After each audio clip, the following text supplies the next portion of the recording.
Let me see. Go ahead and pick up your mic. My left is my good side, so. Oh, my left is work it. Okay, good. Sorry.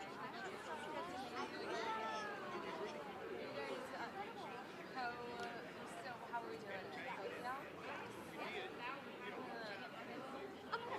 You were just I will be bringing Dustin Haney, video director of nominations, debater Cody Johnson's record to do. But he said he saw Marcus last night, and he said he's over. So we're line up for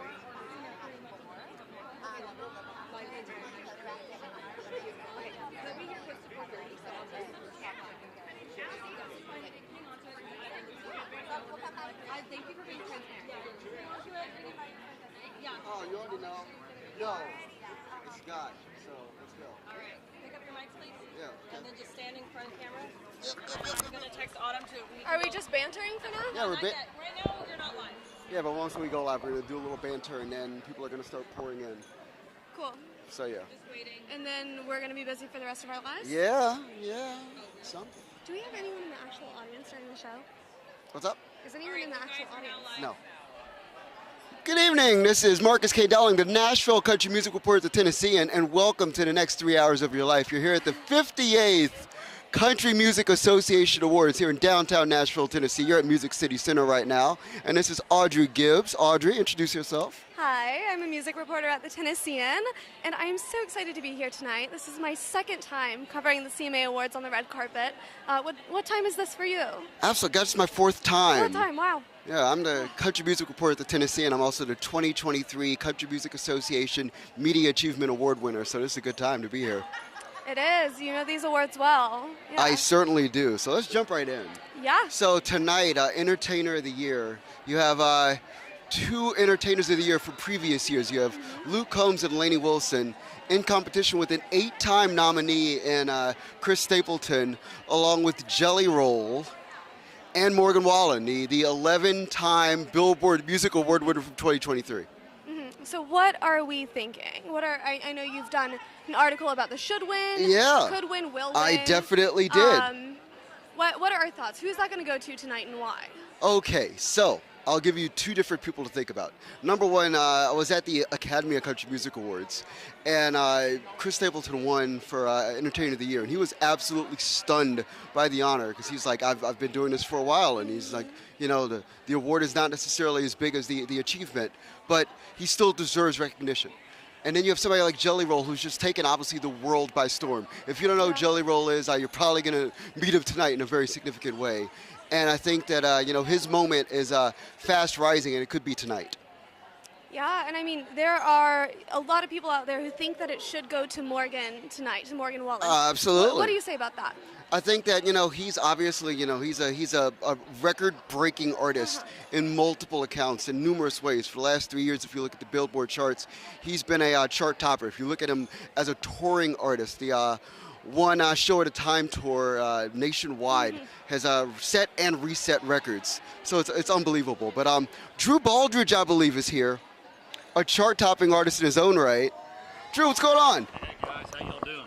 Marcus Dowling with the Tennessean, you know me. Hey, good to see you, buddy. How you been? I'm good. This is smokes. Audrey Gibbs, who's our reporter nice as to well. meet you. Good to see you. Good to see you. So, somebody's daughter, let's talk. Man, it's been such a whirlwind year for us. You know, this has been a song that I wrote for my wife. You know, she was just my girlfriend at the time, and you know, it was hard. It's been a hard journey. You know, I had a record deal for about 4 years, lost that record deal, and then last year I just decided to create my own record label and send a song to radio all by myself. And everybody's like, you're crazy. It's never been done. You can't do this by yourself. And, man, we ended up taking it all the way to #1 independently. And it's just been such, you know, to think a year ago I was not a part of this, you know, and just to be on the carpet tonight is such a blessing. No, it's huge. So we had a great conversation for the paper, and I wanted to talk about the fact that you actually, during COVID, went out there and actually booked your own shows and ended up in backyards. I did. Nationwide. Talk about it. Yeah, man. So, you know, I lost my record deal 2019. 2020 came, couldn't play shows, didn't have a manager, didn't have a booking agent. And took it to the people. I just said, hey, y'all, I'll play in anybody's backyard that wants to have me. And I thought we'd get 5 or 10 requests. Well, we ended up getting 20-some thousand. And so I went around the country. Actually, just like last month, I played the last backyard. We played over. Are you serious? We played about 400 people's backyards in the last 4 years. And it was the coolest tour ever, because I realized something on this tour. Like, I ain't making music for Nashville. As much as I love being a part of country radio and being on country radio, I'm making music for that. I'm making music for people. You exactly. know? And I realized that changed my world when I was in their yards. Yeah. You know, and we were having barbecue. I was gaining a bunch of weight, eating a bunch of good food. And your favorite barbecue dish? Oh man, give me some barbecue chicken. You know, give me some barbecue chicken, some good barbecue sauce. I but love no, it. it was just an amazing tour, and you know, those are the guys and girls that kept me going when I was by myself independently playing in their backyards. And then, you know, over the last year we got to have our first #1 because of them. So very Absolutely. blessed. Congratulations. Well, it's a pleasure. I'm gonna let you get rolling Hey, here. brother, good to see you. Absolutely, Very man. nice to meet you. Pleasure. Absolutely. Yeah, it's very nice to meet you. Thank Yeah, you. okay. So we have some folks coming in here from the Equal Access Program. How's it going? Please introduce yourselves. Where should we stand? No, one and one. I'll stand Over here, by all means. By all means, introduce yourselves to America. My Hi, God. how y'all doing? My name is guys. Carmen Diane. I'm a singer and I'm a bassist from Nashville, Tennessee. Absolutely. And I'm Brittany Boston. We met a while ago. Yes, we did. So welcome to Equal Access. Explain to people who don't know what the Equal Access Program is. Explain to people what this is. It's an amazing program that uplifts individuals and who want to be in the country music space, mainly managers and emerging artists, and it's head up by CMT and M Theory. Shout out to Cameo. Exactly. So, talk to people about yourself.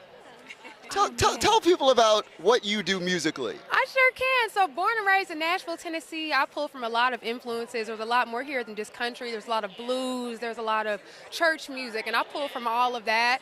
And I like to write about my reality of life. I grew up in church. I'm also a queer What artist. does that so I write actually about mean? that. Your It reality. It gets sticky. All You right. know, like growing up in this really traditional background and choosing the lifestyle I want to live. You know, being queer and just living like what I feel. I've gone through a lot, so I like to write about those experiences and just make light of it so everybody can understand and relate and help them get through it too. Absolutely. What would you say to other queer artists and to queer people in your audiences? Like, what does it mean to be a person in the South who is queer? It means to be in opposition a little bit, but I think it also means that you just have to keep going. With my family, they weren't always the most accepting, but you just keep pushing. Just keep pushing, and those people that love you will love you regardless, and hope they'll be inspired by that too to open their minds a little bit. Absolutely. Love So that. talk to me about music. Talk about what you're up to now. Explain to people new releases, all of that. Oh man, I have the pleasure of working with this young lady beside me. Excited about what's to come with her and all the amazing projects that I can't speak on right now, but shout out to my boy Shabuzi. I hope he brings home the gold today. Shout out to Jelly Roll and all the incredible artists here tonight. I'm extremely excited to see the show. Absolutely. Well, thank you so much for your time. And honestly, get up with me. Let's stay in touch.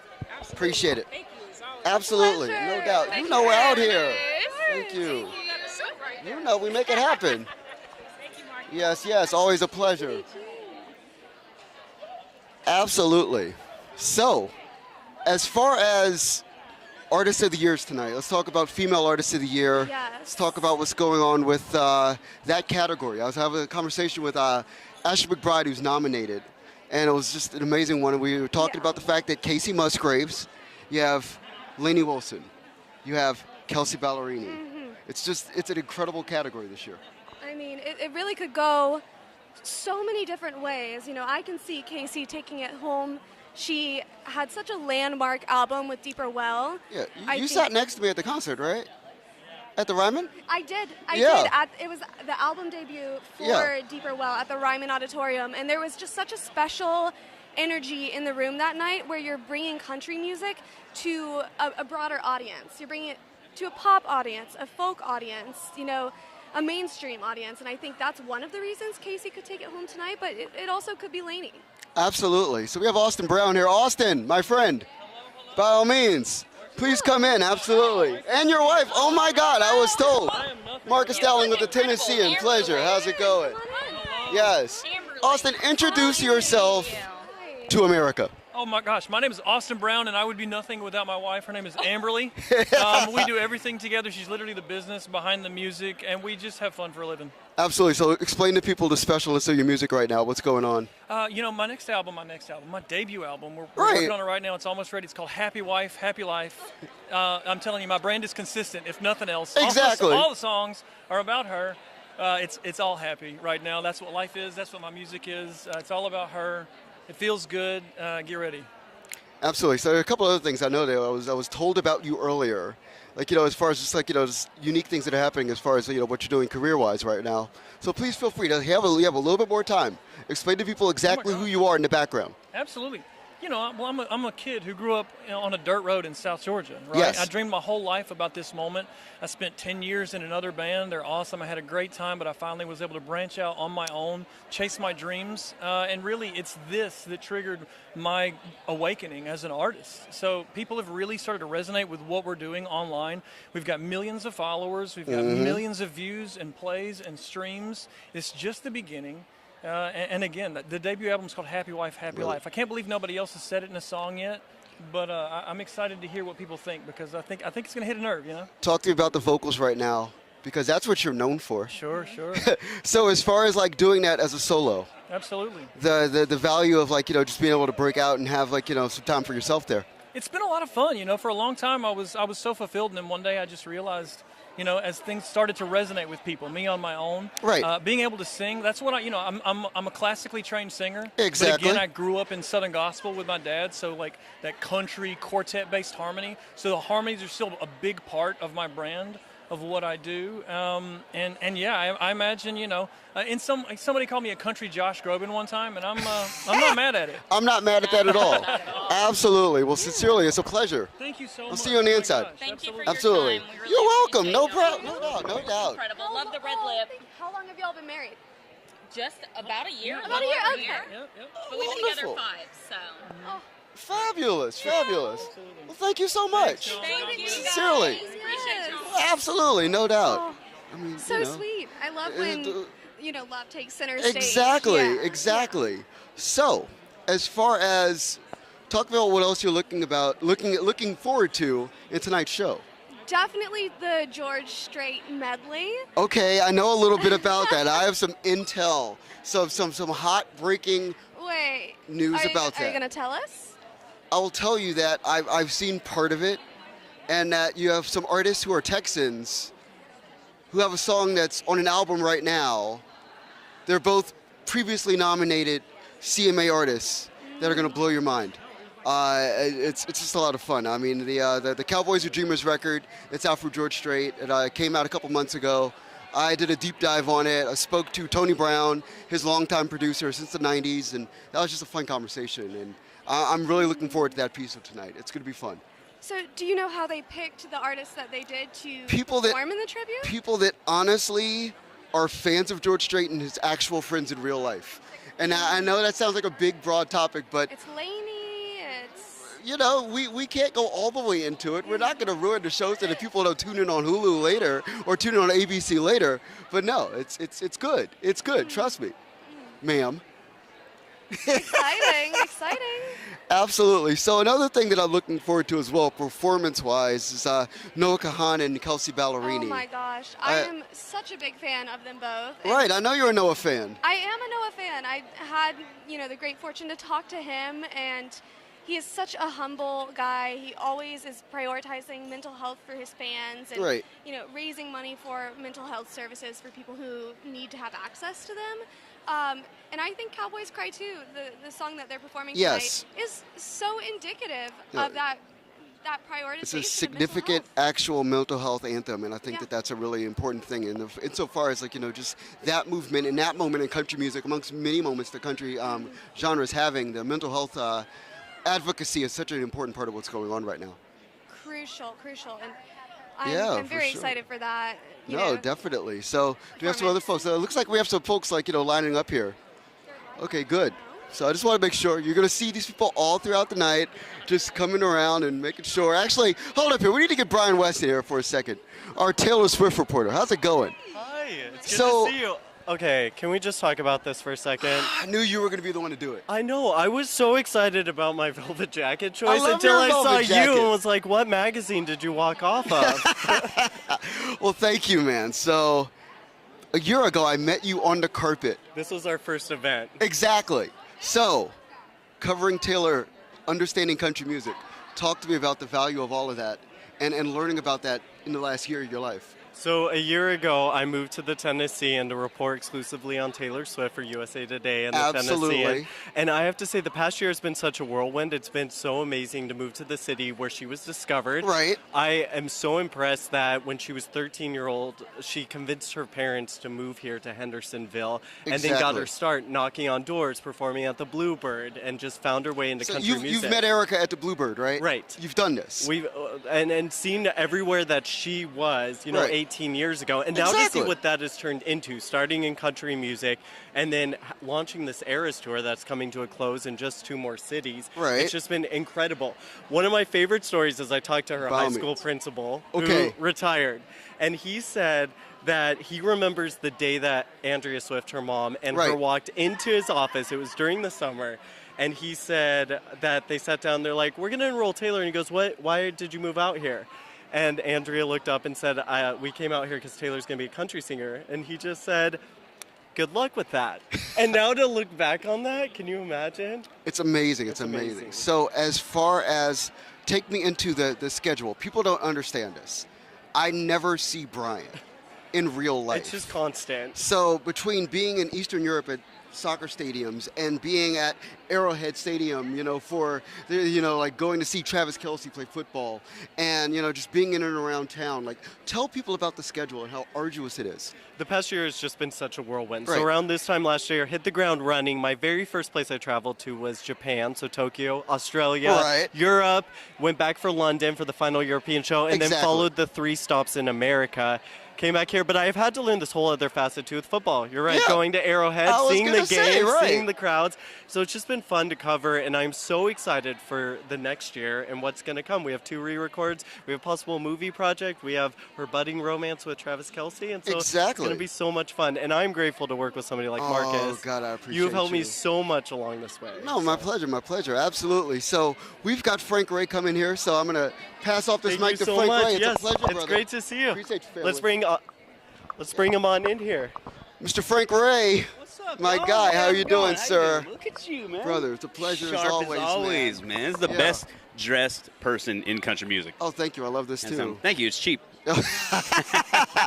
So, talk to me about number one. First, you have a top 20 song on country radio. Yes, man. Country Look Good on You was Yeah. great. We followed that up with Somebody Else's Whiskey. Exactly. The Latin, Right. the Latin vibe, just representing the No, community. Loba told me about the Latin thing. Finally, weaving that into what your presentation Yes, is. yeah, absolutely. It's a huge part of who I am as an artist, and I think I'm one of the few artists here in country music right now that can really showcase that authentically, and that's what I'm trying to do. Exactly. So, talk to me about the Opry. One of my favorite things about you is when you perform at the Grand Ole Opry, I feel like people take to you like immediately. If you could talk about that. Oh my gosh, like I've been there 14 times now, Yes. and I hope to keep going back. It just feels like home now, and I don't know. It's just listen. God forbid my career crashed and burned tomorrow. I can hang my hat on the fact that I played at the Grand Ole Opry, and that's just such an honor to be there. Right, so talk to me about working with the Broken Bow thing and being there when Jelly comes to town. Yeah. And he's like, yo, come on stage. Oh, he's my boy. Yeah. He actually went out and did a show in El Paso as well. Yeah. Called me up. He knew that's kind of where I'm from, down in the Southwest, and he was like, "Hey, you want to come up and do a song?" And so it was really cool just to get some hometown love. And Jelly's awesome, and I've written a couple songs that I think we might really work together well on. So hopefully, throwing it out there, man, we're gonna manifest that. I love that. I love that. Yeah. So we talk about I-10 all the time. I want to talk about the strip of travel that you've done Yeah. nationwide, from literally California to Florida. Oh gosh, I mean, it's just I've traveled every bit of this country I at this know, point, but yeah. I love going through there specifically just because Yeah. that's where I grew up. Right. That's where I grew up, and so it's really good to get that. It does something to the soul when you get to kind of go back to your roots. Exactly. So as far as like the touring schedule, talk to me about just being out there and the rigor of it. And Oh gosh, it's not for the faint of heart. Right. Any touring musician will tell you that it's a lot of time away from home. You got to really find a balance, with the family life. But because I was going to say that's a big thing. That's one of my Huge. favorite things with you is that thank you. I remember you took some time off of socials. Yeah, yep. To like actually do, I'm a dad, husband. You gotta be present. You gotta be present. That's the thing. Yeah. I mean, Tell people about that. Honestly. You gotta be present, man. You gotta like social media is great. It's a great way to connect with other people in the world and fans throughout. But at the end of the day, you can't forget about the people in your inner circle. And sometimes we get just busy doom scrolling or just like I gotta post every single day. And like really, at the end of the day, you don't. You know what I mean? Like, there's so much more to life than that. And maybe that's the old man in me coming out. But really, I think it's just so important to be present, be there for your family, be there for your kids. It makes a world of difference in molding those young minds. Absolutely. Well, I'm gonna let you get running, man. I appreciate you as always. Seriously. You. All right. We'll Absolutely, see you. friend. Cheers. No doubt. Thank you. So, I think we have Blanco Brown here. Blanco, my guy. How are you? How you doing, Marcus? I'm good, brother. How are you? Blessed and highly favored. Fantastic. This is Audrey Gibbs, another one of our reporters. That's next level. How you doing? Hello. Thank you, man. Interviewed you when you were performing for the troops. I remember your face. So Yes. I saw you right there. I said, I know her face Oh from my somewhere. goodness. It's so great to see you. Yeah, you looking good too. Oh man, thank you much. I'm blessed and highly favored. So let's talk about this new EP, man. Let's talk about the new EP, back music. to basics. Getting back to the beginning of things. Love, laughter, and not losing. All the L's that we want. Right. So I want to talk to you as an OG of a thing. African American #1 country artist. Yes, you're in a small class, but a growing class. Yes, indeed. Talk to me about this. Man, I'm just happy to see the culture coming into Nashville and being authentic to the ways of the things that I see. Right. Some are, some ain't, but mostly the most are. Right. And it's just doing what you love to do in this country genre, and knowing that we started something and we're going to be through this thing. We going through the courses. So talk to people about actual Atlanta and the importance of Atlanta. Oh, Atlanta. In depth in country. This is going to blow your mind, y'all. Atlanta, Georgia has definitely always been a part of country. I mean, even when that record went viral with Lil Nas X. Walk people through your history. My history, man, I mean, I'm from the west side of Atlanta, Georgia. In the summertime, I went to Butler, Georgia, sitting on generators to propane tanks. I called trailer trap music, bridging country and trap together. And it's just been a journey for real, putting subs, 808s, hi-hats, snares, and trap drums over country songs. Yes. So I know that since the Get Up really exploded, people are looking to you for that sound. Are we channeling something similar to the sound that we did in the Get Up? Is it very dancey, very boogie oriented, or are we moving away from that kind of energy? I mean, I'm staying with whatever the fans love. I put out a single called Sunshine Shine, but I'm also authentic to myself. There's not one genre that I really can't touch. I can go from soul to R&B to country music, to some bluegrass, to some jazz, and some everything. Multiverse in the median of music, and it's my gift from God and my purpose. So I strive to move it forward every time. Absolutely. Well, man, I appreciate your time as always. Yes, indeed. Sir, always, friend. Thank you. Good to see you, man. No doubt, man. You know. You show it out, man. I got to do what I got to do. Yes, sir. So, yeah, that's Blanco Brown, a #1 artist and just an incredible, entertainer all around. And I think Chapel Hart are present in the building. Come on in. Come on in, ladies. Ladies. Honestly, always expect you to have. Hey, everybody else, we plan and we do all this. Do you see that? Is this alligator? Yes. Pretty yes. Listen, I believe there's an old New Orleans hymn that goes, that says, Gator.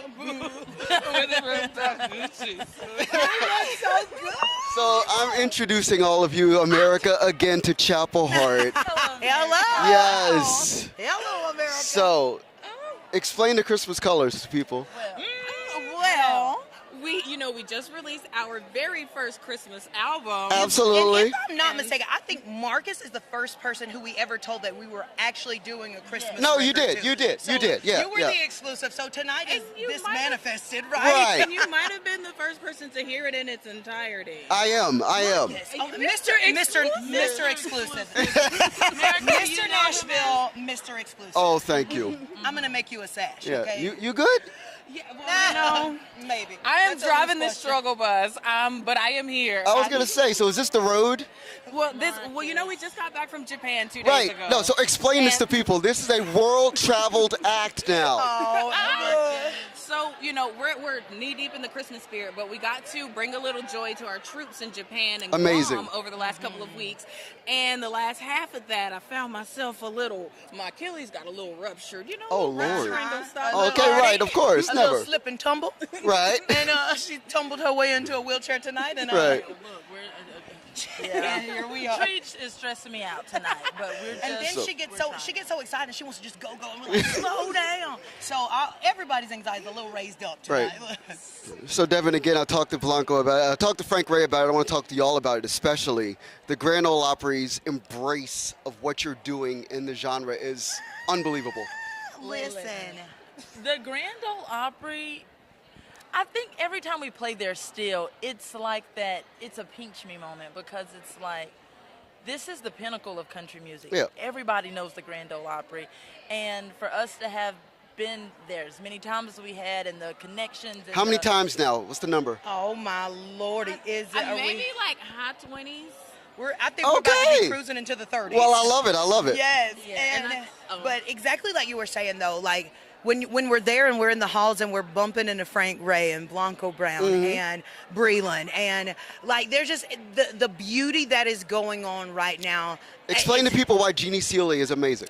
Listen, first of all, shout out to my girl Jeannie Seely. She always said we my could do partner small in crime. We always talk about doing small crimes through. Then we said we'll go to a city like Gallatin. So look, we always talk about one of these days we're gonna get together and do it. I love it. I love it. But like I feel like people like Jeannie Seely, first of all, gives us something to aspire to. But the fact that like when we go into that building, even whenever she says she's not feeling that great, she gets on the stage of the Opry and says, you know what, I'm going to do all the songs and I'm going to do an extra one. Because it gives you that little extra spunk, that little extra spark. I think Jeannie is she's the statue of what you, to me, for what you want to be, what the Grand Ole Opry is, what it stands for. 1,000%. And that's Jeannie. And we always tell her we got a little bit going. We think we're gonna catch her on number 5. She how many performances she has? We only got 5,872 more. We're exactly in the 30s, but we gonna catch her. I just know. Absolutely. Well, it's always a pleasure, y'all. Love Marcus, you. we love Appreciate you. All right.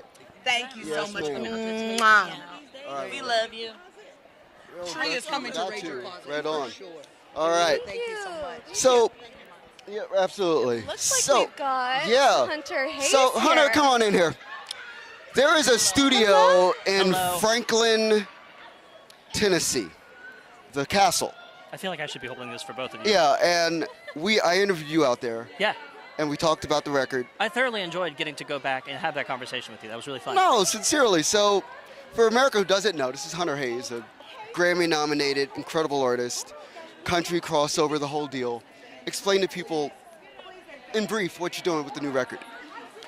Lost and Found is a project that was secret for a while. It was a fan idea. The seed was planted by a fan who asked if I would ever re-record music from my past story. And I didn't really have an answer for that. I didn't have my why.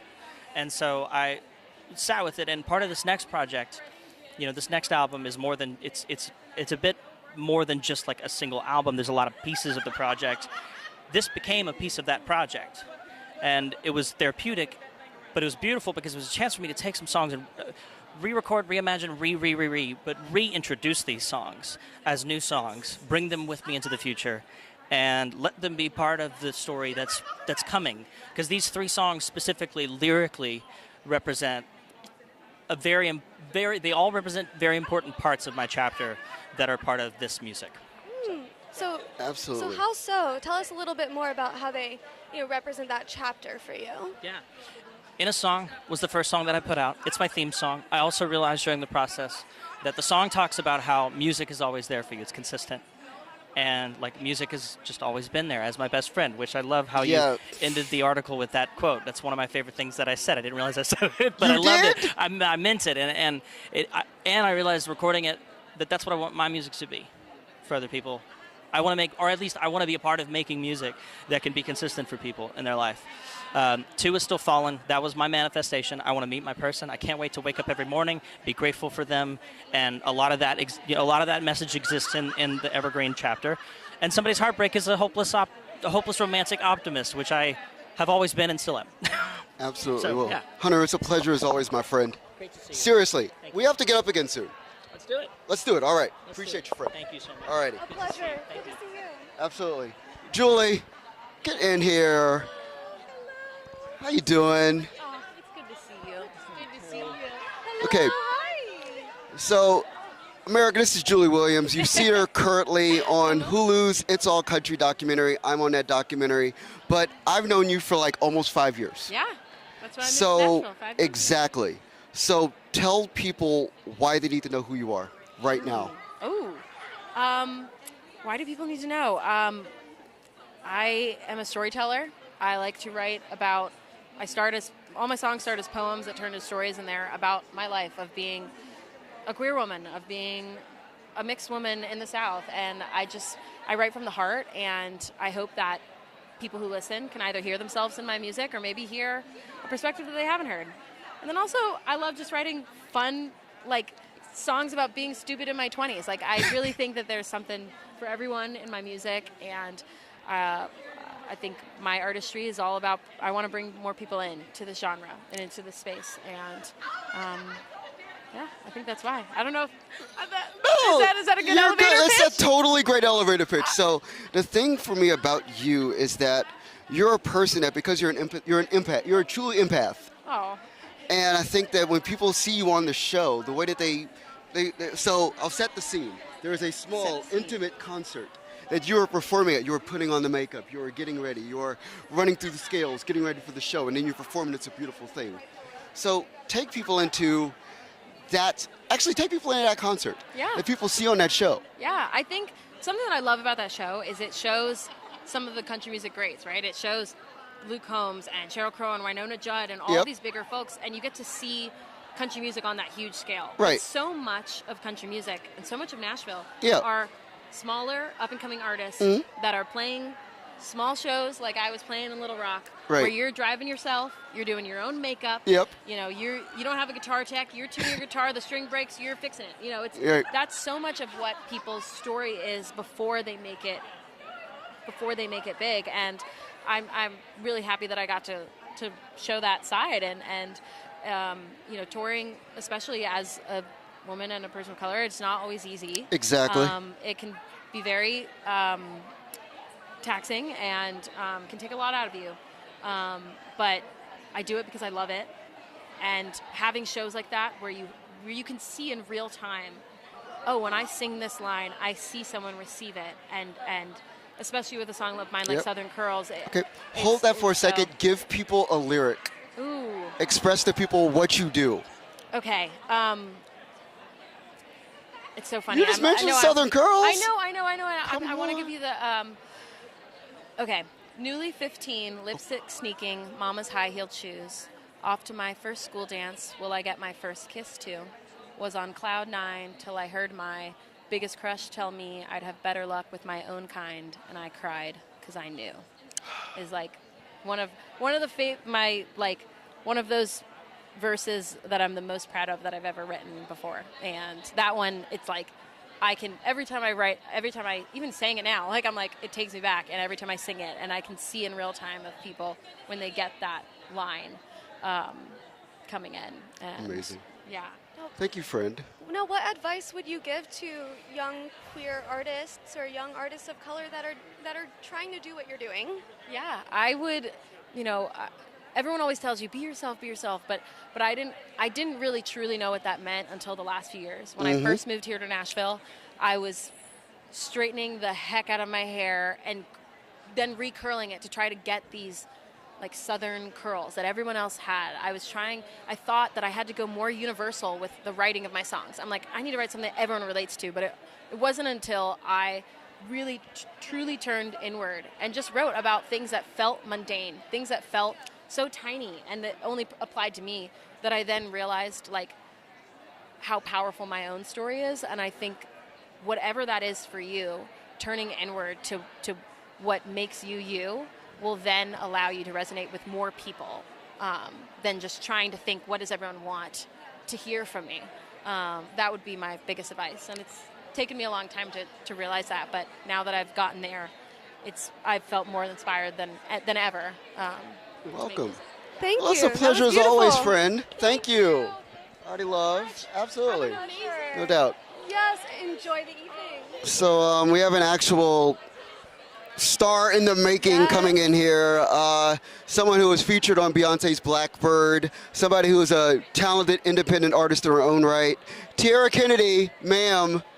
Hello, love. How you doing? Oh my gosh, you look amazing. How you doing? You look great yourself. So, absolutely. So, talk to me about this new record. Yes, I just put out my debut album. I'm aware. Called Rooted. Yeah. Man, I've been working at that project for a really long time, and it feels so good to have it out. And as an independent artist, those songs are my truth. And sonically, I feel like it represents me the best. And so I'm just so glad it's out in the world. So I have two more questions for you. One of them obvious, the other one not so obvious. Talk to people about the influence of Justin Timberlake on Cry. Yes. Okay. So we were writing the song, and Cameron, my producer, he just started singing the chorus, cry, cry, cry. And we were like, we could do a little moment with Cry Me a River here. And so we did. And I feel like it's, our modern take on the song. Absolutely. And take people into the Blackbird moment. You've talked about it 1,000,001 times, but I think it's career and life affirming. Yeah. Not as much altering, but affirming the work. Yeah. And the time. Yeah. Talk to people about the Beyonce thing. I will never get tired of talking about it. Like, it's insane. Yeah. It's absolutely insane. Did you get a text? Get an email? How does that work? I can't tell all the secrets. Now you know. I know. But how did it impact you? Honestly, it completely changed my world. It came at one of the lowest moments in my career, getting dropped from my deal, and I thought that was the end of it for me. And so to be validated by Beyonce is, it really gave me the push to just be like, okay, I can do this by myself. I was going to say, harmonies don't hit the same anymore, right?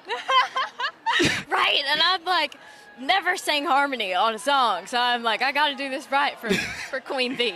Exactly. Did you get a chance to go into the studio with her and meet her and talk to her and all that? Haven't met her yet. Girl, you're going to know about it when I do. Cool. Well, thank you so much, friend. It's a pleasure. Thank you. Congratulations on everything, sincerely. Right on.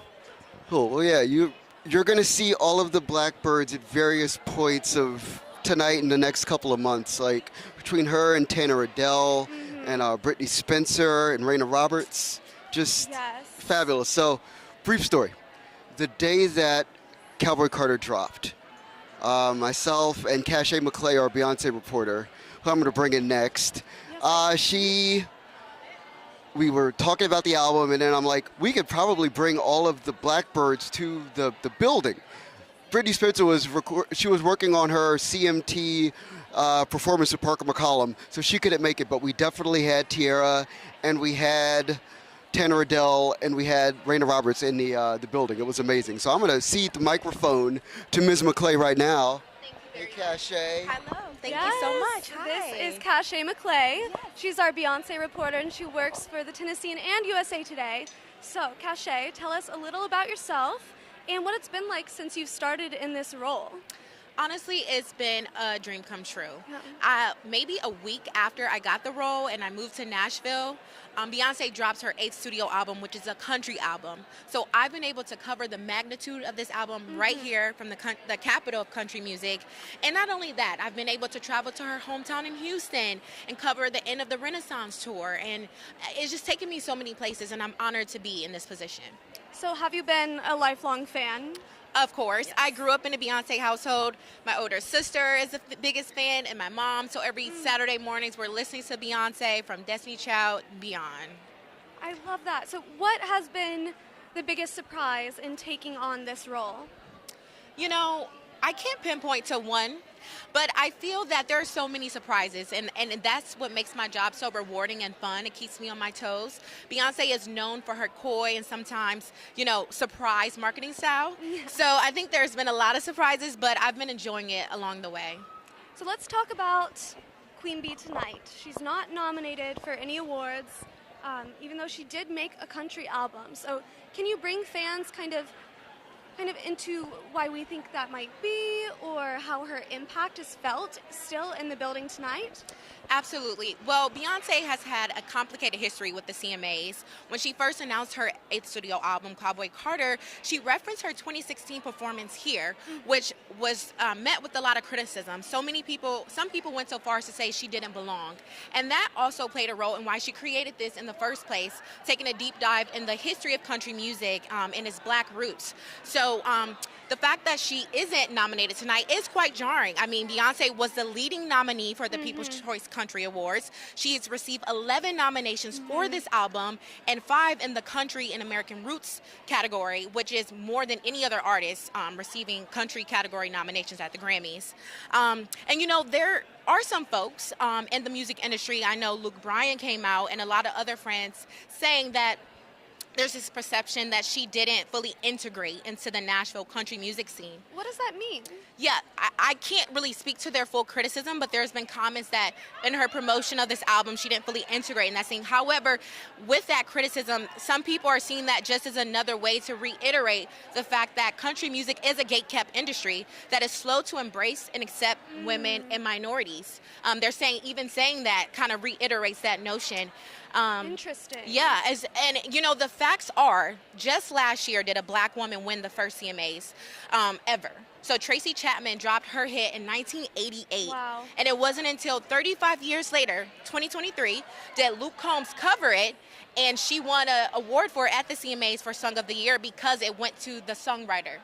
So that just shows, even so many years later, the state of and how slow it has been to embrace minorities and women. Well, a final question for you. Yep. How's Beyonce's impact felt tonight through her collaborators? Can you let us into that world a little bit? Absolutely. So even though she is not nominated tonight, her impact is absolutely felt. We have Shabuzi, who is a Cowboy Carter collaborator here. He's up for awards for the first time at the CMAs and at the Grammys. We also have Tiara Kennedy, who you guys just spoke to, another collaborator. And we're having this conversation right now about the intersection of race, country music, and minorities in this industry. So her presence has been felt this whole year after dropping this album, and it's still certainly felt tonight. And it's starting that conversation, and that's what it can do. That's where we are. Yeah. And she's highlighted so many black artists and the country music's black roots. And I think she could be proud with the records she's also been breaking along the way. Thank you so much. Of course. Everybody, Cache McClay. Thanks for having me. All right, Marcus, come So on I'm going to back. tell you about with Cache. One of the best nights of the year was we were at the Grand Ole Opry for Camille Parker's debut. And it was myself, Cache, Reese Palmer, who CMT host, also groundbreaking African-American female country artist, Miko Marks, an Americana star, Madeline Edwards, independent country favorite, also debuted at the CMA Awards in 2021. Madeline has got a heck of a voice. Yeah, there were literally 7 black women backstage at the Grand Ole Opry. It's an unprecedented thing. Unprecedented things are happening all over Nashville right now. Just as we have a brief little stall here, we'll talk about somebody like Post Malone, who came to town for literally 11 months. Post Malone could be found either in a studio, at Losers, a legendary dive bar on Music Row, just all around town, literally ingratiating and engrossing himself in Nashville to the tune of now 5 CMA Award nominations this year in 2024. Yes, and that's kind of what maybe the other country stars were talking about with Beyonce maybe not, integrating herself into the scene, something that country stars have lauded Post Malone for. He's coming to country with us, is what a lot of these stars have said. It's literally a thing where communally, Nashville is attempting and succeeding in a lot of ways and being the most open that it's ever been as far as welcoming styles of music and genres and ideas and concepts and influences. And again, an artist like Post, he's a 200 million single seller in multitudes of genres, including hip-hop and R&B and, pop and rock as well. And then he comes into Nashville, and the fascinating thing about him is that he's a Texan. Yeah. He's a Dallas guy. Which we forget. Yeah. We do forget. And so, Brad Paisley is his #1 favorite artist of all time. So he comes to town and he's like, wait, Brad Paisley is, available? I could just record a song with Brad Paisley? It's like, yeah, you can. If you're Post Malone, it's pretty simple. And then he starts to find other artists. It's like Blake Shelton is in town, and Luke Combs is in town, and Morgan Wallen's in town. Yeah, right. Yeah. And it's literally a thing where it just kind of opened up for him. And fascinating thing about Post as well is he recorded most of that record between the hours of 8 p.m. and 5 a.m. Which is wild. He's a Bud Light sponsored artist. I think that may have something to do with it. Yeah, I hope some coffee, too. Exactly, during the morning hours. There's a singer-songwriter, Ernest, the #1 chart topper with a song called Cowboys. One of my favorite things about Ernest is we did an interview once at 9 o'clock in the morning. The reason why it was 9 o'clock in the morning is that he had gotten out of working with Post Malone, and then he went to Chick-fil-A, and then he gave me a phone call. This is a true story. This is exactly where Nashville is at right now as far as these cutting-edge sounds we're hearing on the radio. They're literally being recorded all hours of the day and night, all throughout town. It's going to be great to see Post up on that stage tonight. Yeah, doing California Sober with Chris Stapleton. Again, it's one of those things where Chris Stapleton is an artist who's available. You could just kind of say, hey, I want to do a song and I want to have an idea, and maybe Chris Stapleton will cut it. And Chris Stapleton's at a place in his career where, it's been 10 years since he was on the stage with Justin Timberlake doing Tennessee Whiskey at the CMA Awards. Him now, Right. I was just at the ASCAP Awards the other night, and he is the artist and songwriter of the year. He is at this landmark spot in his career. Right, absolutely. So we have one of the greatest artists in music, literally, Mr. Charlie Worsham. Yeah, man, what's going on? Marcus, always Charlie, the best dressed in the room, I'm telling you. How you doing? Charlie, so I want to ask you about this American Girl performance tonight. Yeah. It's going to be epic. Well, of course it is. I always, before I was ever a part of all this, when I was just a kid sitting on the living room floor watching award shows, there was always a moment in the award shows where they had pickers. Yes. And that would be my favorite moment Speaking of the night. of bluegrass pickers. Right, yes. And here I am at rehearsals a couple days ago, and I'm looking around, I'm going, I think I'm going to be a part of the award show that 13-year-old me would have loved the most. But you're a multiple-time award-winning musician. Well, I mean, it makes sense that Dirk's got there. And Molly's a good friend, and Molly and Ketch Secor are dating, and Ketch is the godfather to our kids. So, I mean, it does feel like family up there. But, yeah, I'm excited. Right. So explain to people, break this down. There's Sierra Hull, who's a multiple-time mandolin player. Yes, I mean, Mozart-level prodigal skills here. Molly Tuttle, who is just blazing new trails for bluegrass and beyond, expanding the format. And Bronwyn Keith Hines, who plays in her band, but also makes her own Gotta have a fiddle in the band. Yeah, you got to. We got our other fiddler, Dan Hochhalter's playing keys, but we won't hold that against him tonight. Somebody's got to be Ben Mont, So exactly. So talk to people about the band that Dirks has, as far as that performance that I saw at Bridgestone. Right. The night that I saw you guys at Bridgestone, then Zach Top shows up. Yes. Well, Dirks gets it. And what I mean by that is he gets the generational flowing waters that make up the river of country music, right? He is right smack dab in the middle of it. He's captain of the ship right now, but he's bringing people on board who just swam up. And he's also tipping his hat to those who were the first to chart these waters. And it's so fun to be at a Dirk show 10 feet away from watching him command that. Yeah. Because I take so much of it as a performer when I go into my own shows Yeah. of just how to do it. Right. And so, yeah, it's a fun band. And depending on the moment of the show, it might be the band, it might be Hot Country Nights, we might be our bluegrass entity, Long John, or who knows. I love it. So talk to me about collaboration. I want to talk about the EP.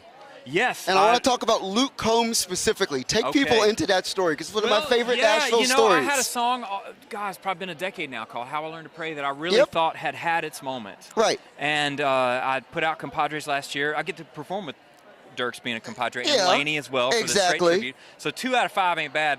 I might hop on with Luke, just sneak there in the background. But yeah, Luke play the bones. Yeah, that would work. There you go. Yeah. But yeah, Luke had moved to town right when that first album came out of mine, and connected with that song, and now here he is, superstar. Yeah. And tweets about the song. We strike up a friendship, and we sing the song together. It's my biggest streaming song to date, although I am working on a new record. Well, all right then.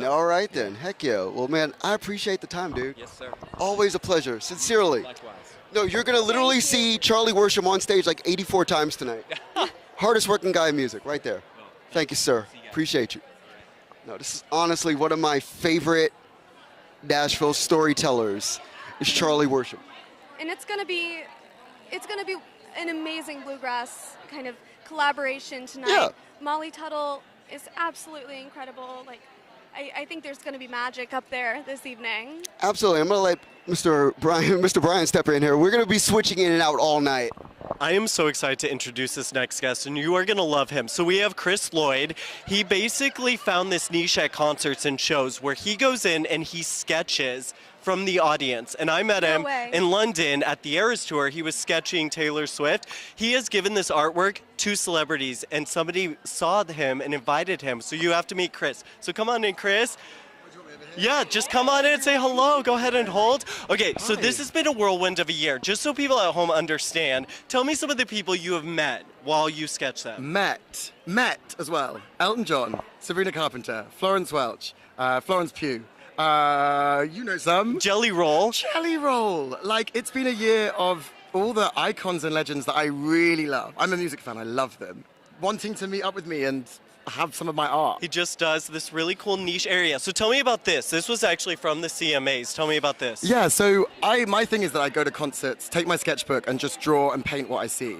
And so last night there was one of the pre-CMA parties, Blake Shelton, Dustin Lynch, loads of other icons on a stage. And I sketched what I saw. So we have this cute moment of the 3 artists, there were 3 artists in the round, doing a round, and then we had like 11 support acts, so new country names. And I just kind of was inspired and just drew each one of them along the row. And you drew, can I show a little closer? So let's just show you. So this is, he just goes in with his watercolors, with your pen, with your pad, and you draw this, and you have started getting a lot of traction, notoriety. Tell me how this came to be. So this came to be kind of what felt purely by chance, because like I'm a country fan, and I went to see the Jelly Roll at Madison Square, and I was doing this thing, drawing from a show, and this label exec essentially, must have been such a high boss, this record label was like, I love it, you're coming to Nashville, we're doing the CMAs. And here you are. And here I am. And tell me, so I know you have had a lot of big names. Who are we hoping for in the next year? Like what name, give me 3 artists. Well, Adele. Biggest artist in the world, perhaps, would love that. I'm a big Taylor fan, you know that, and I'd love to like properly give my art to Taylor Swift. That would be incredible, because I feel like she's seen it. Oh, yes. Yeah. And then a third one I'd love, let's do Beyonce. Okay. I love it that I've named like the 3 titans of pop and music and in general, but like, what a queen. And I feel like she would just, because with socials, right, you put something up on the internet, you don't know if it's going to get seen. What kind of life it's going to take on. But sometimes these massive artists just end up seeing something that you or I make, and that's what happened with me. And so I kind of live the dream that one day Beyonce's just scrolling through Instagram and she just like goes, ah. And she sees you. And maybe she'll see this. Chris Lloyd, thank you so much for showing us your art. And happy sketching tonight. We're going to bring back in Marcus and also Audrey to finish this up. Thank you, Brian. Absolutely. Draw you, Marcus. Oh, well, you know. Yeah, so, Chris Hausman, come on in here. All right. So, if you're probably aware of who Chris is, because Chris is far more famous than he gives himself credit for. Blue. Get there. Explain to people Blue Neck. Let's start at the obvious places. Blue Neck. Let's start there. So Blue Neck, name of my first album, debut album that just came out earlier this year, and really just kind of an identity song. I grew up about as country as it gets, but also as an openly gay person that thinks y'all means all. So it's kind of just that, open-minded country person. Right. So explain to people exactly where you're from. So I'm from a tiny town in southwest Kansas, Hanston. I grew up 5 miles south of that town. No, I had to do the research. When we did the feature, I actually did the research and I dug in and I'm like, and I didn't know that about your country. Right, it's like, it's country, yeah, exactly. Right. And I mean, 200 people in the town. People say they're from a small town and then say like 30,000 people. It's like, no, that's, Right. No. So talk to people about the songwriting community and how it's benefited you in this town. Oh my gosh. I mean, songwriting is like #1 in this town, and I truly think the best songs and the best songwriters in the world live here. So just kind of that push when you, even, just your friends and stuff that don't have deals or anything, when you're constantly exposed to these incredible songs, it kind of pushes you to write the best things that you can write.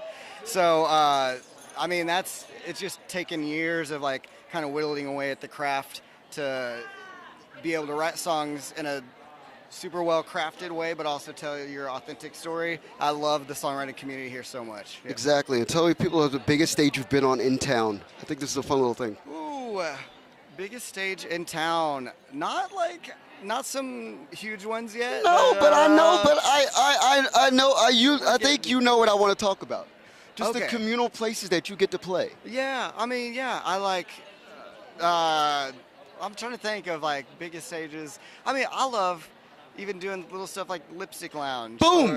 Is that the... Boom! Yeah, okay. Boom! Wait, I feel like that is a great segue, to Chapel Roan. The other day I wrote this article about Chapel Roan debuting her queer country song, The Giver, on SNL. And the roundup was kind of about, other artists who have been doing that before Chapel. And I mentioned Chris's name, and I want to talk to you about what it feels like for that community to get expanded. Oh, absolutely. I mean, I love everything Chapel's doing right now, and I just see this huge opportunity. If Chapel can like have the moment that she's having in the year that she's having, then why can't that happen in country music too? Abby, the audience is there, the people are there to hear these songs and stuff. We just gotta give the opportunity. So I think like she's kind of like proving that the people are there and stuff. So hopefully, somebody can break through in that community as big as she is in country. So she would love Lipstick. Oh, she would love, and I feel like me and like Chapel, if you, I don't know, see this, like, I feel like we'd hit it off. I'll take you out to Lipstick. We'll have a good time. We'll have that Pootie Punches there. Boom. Yeah. There it is. Thank you, Chris. Absolutely, friend. Absolutely. Yes. Appreciate you, family. Of course, yeah. Always. It's so a nice pleasure. to meet you. Yes. All right. Thanks again so much. Of course. So, Jack, I need you to get in here. Yeah. Mr. Jackson Dean. So, friend, how are you? Oh, you look dapper. Jackson Dean, I just want to quote you very quickly from the piece that we did. You have been feeling gnarly intensity throughout 2024. Yes, sir. Yes, Explain to people what that means. You've toured the world with Lainey Wilson. Yeah, man. We've gone some crazy miles, man. I mean, Australia, sub-zero temperatures, Australia. It was brutal, man. Yeah. That'll wear you out. But as of this moment, I'm feeling right frosty hot and good to go. So, what were your favorite moments on that tour? Is there a performance that stuck out to you? There was a couple places that we had played before out there on the road, and to see the crowds for Lainey, and to see the people love her like that, and all the work she does with the little girls is awesome. But like to see the people like truly invested, and between me, Zach, and her, it's a long bill. That's a crazy bill. But it was a beautiful time out there. It really was. And getting up and singing with her every night was just like, let's do the thing, let's do it, and it was really great. Absolutely. So you once made me a wallet.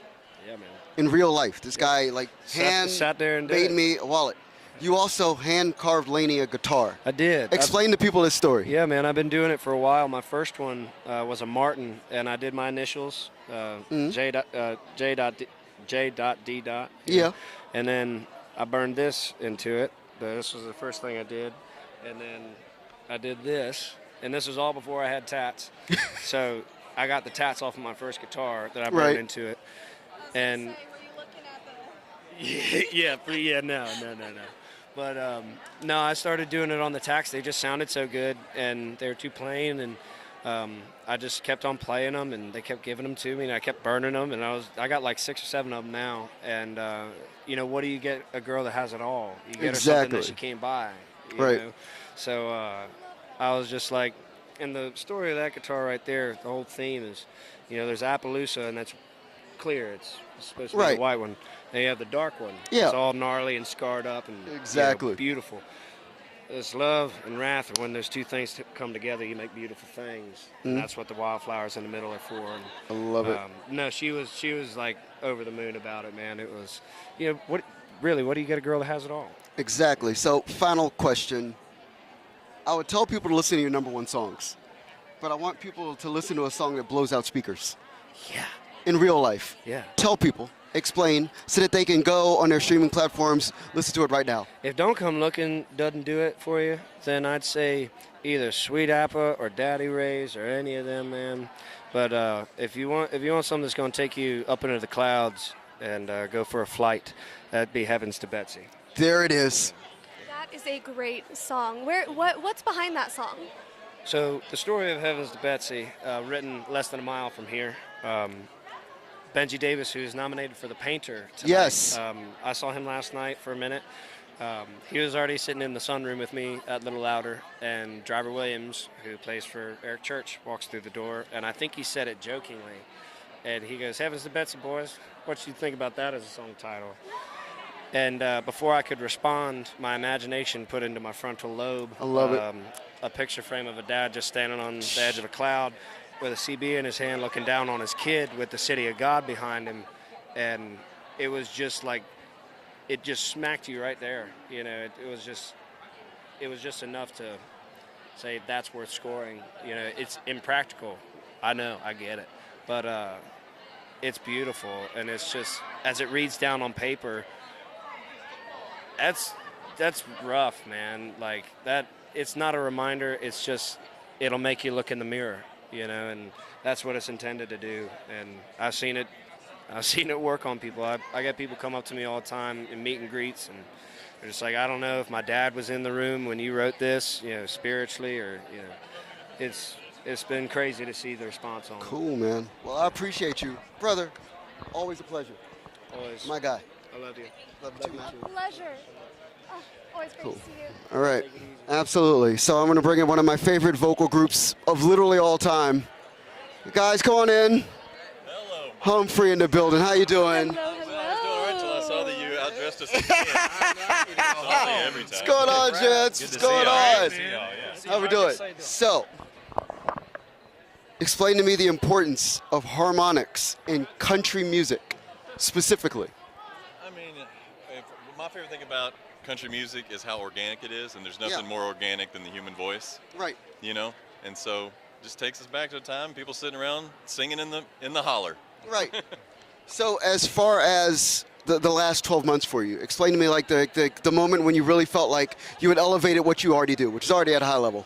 Well, I'd say that's when this man came into the band, Adam Bastine, our new high tenor. Yes, sir. This is his first CMA red carpet. Yeah, thank you so much. I'm so excited to be here, beyond. Right, so take me into the year then. To the year? Yeah.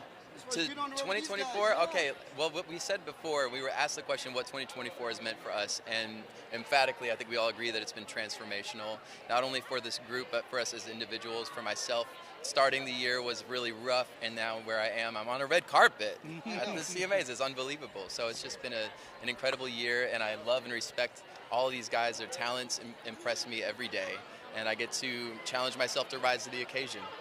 So I'm going to break the seal, and I'm going to have you guys give people a sense of what it is that you do professionally. Ooh. If you don't mind, because this is going to, I know that everybody's going to make you do it, but I'm going to make you do it first. All right. Okay, got it. What we got? Let's do a song that should have been nominated. Okay. Yeah. This ain't Texas. Hey! There ain't no hold'em. So lay your cards down. So park your Lexus. Throw your keys up. Stick around, round.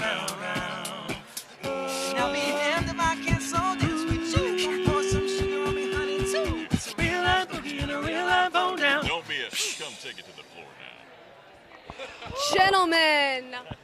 Love you guys. Honestly, we only meet each other on carpets. We have to stop doing that. In real life, all right? Give it your PR. Let's make it happen. I got you. Easy. No sweat.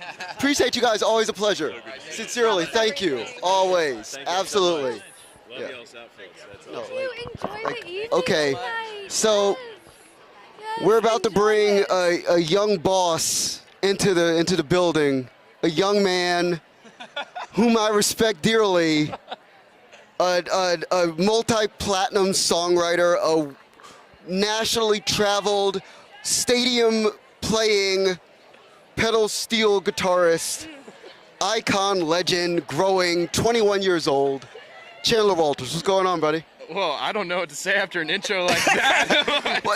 Okay, so first and foremost, did I tell any lies? I guess not, but it's very flattering you said that. All Thank right. you so much, Marcus. So I had some help. Yes, sir. Yeah. Man, what a song, and I'm so thankful to be a part of it, man. And what a wild journey it's been. Absolutely. So talk to me about having people like Ernest and having people like Post Malone serving as mentors and influences these days. Sure. I mean, it just started as being friends. So, that was the basis of all of it. Are you like the most epic hang? Is that what it is? I don't know. You'll have to ask them. It started as us just hanging out at Losers, and, we get beers there, and then we'd, head to the studio and start writing. We'd, keep just drinking. A lot of 3 a.m., right? A lot of later than that, too. But it's okay. It's just, we're just boys we're just boys. Exactly. What are we going to do? Boys will be boys. So, right here. What's that energy like in the studio with them? Is it playful? It's so playful. I mean, the way that we come up with songs, it's just like we're batting, words off of each other. It's just we're cutting, you're shooting shit. Right. It literally is like that. He'll say something, I say something, and a title will fall out of it, and then we'll be like, oh my God, we have to write that right now. Exactly. And then so a lot of it came from just hanging out, putting yourself in a place different than such a hectic environment. Let's just hang out, and then songs will come out. Exactly. So, Chandler, before you go, yes, sir. Walters Western Wednesdays. Yeah. I'm gonna force you to advertise Let's go. your event at Blind Barber. Talk to people. Yes, sir. Walters Western Wednesday. It's once a month.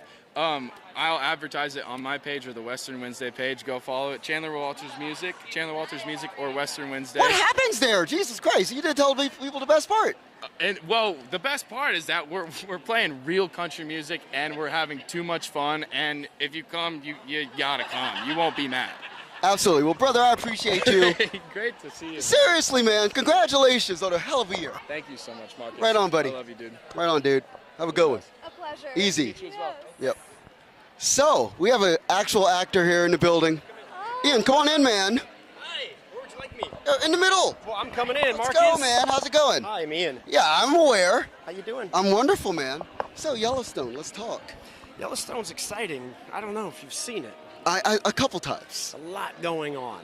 Exactly. So, walk people into who you are and what you do on that program. I play Ryan. Yes. Ryan's one of the bunkhouse boys. Yeah. He's also a livestock agent, so he's a police officer. He manages the land. He takes care of a lot of problems that happen on the ranch. Takes care of loose ends for John Dutton. Keeps everything kind of,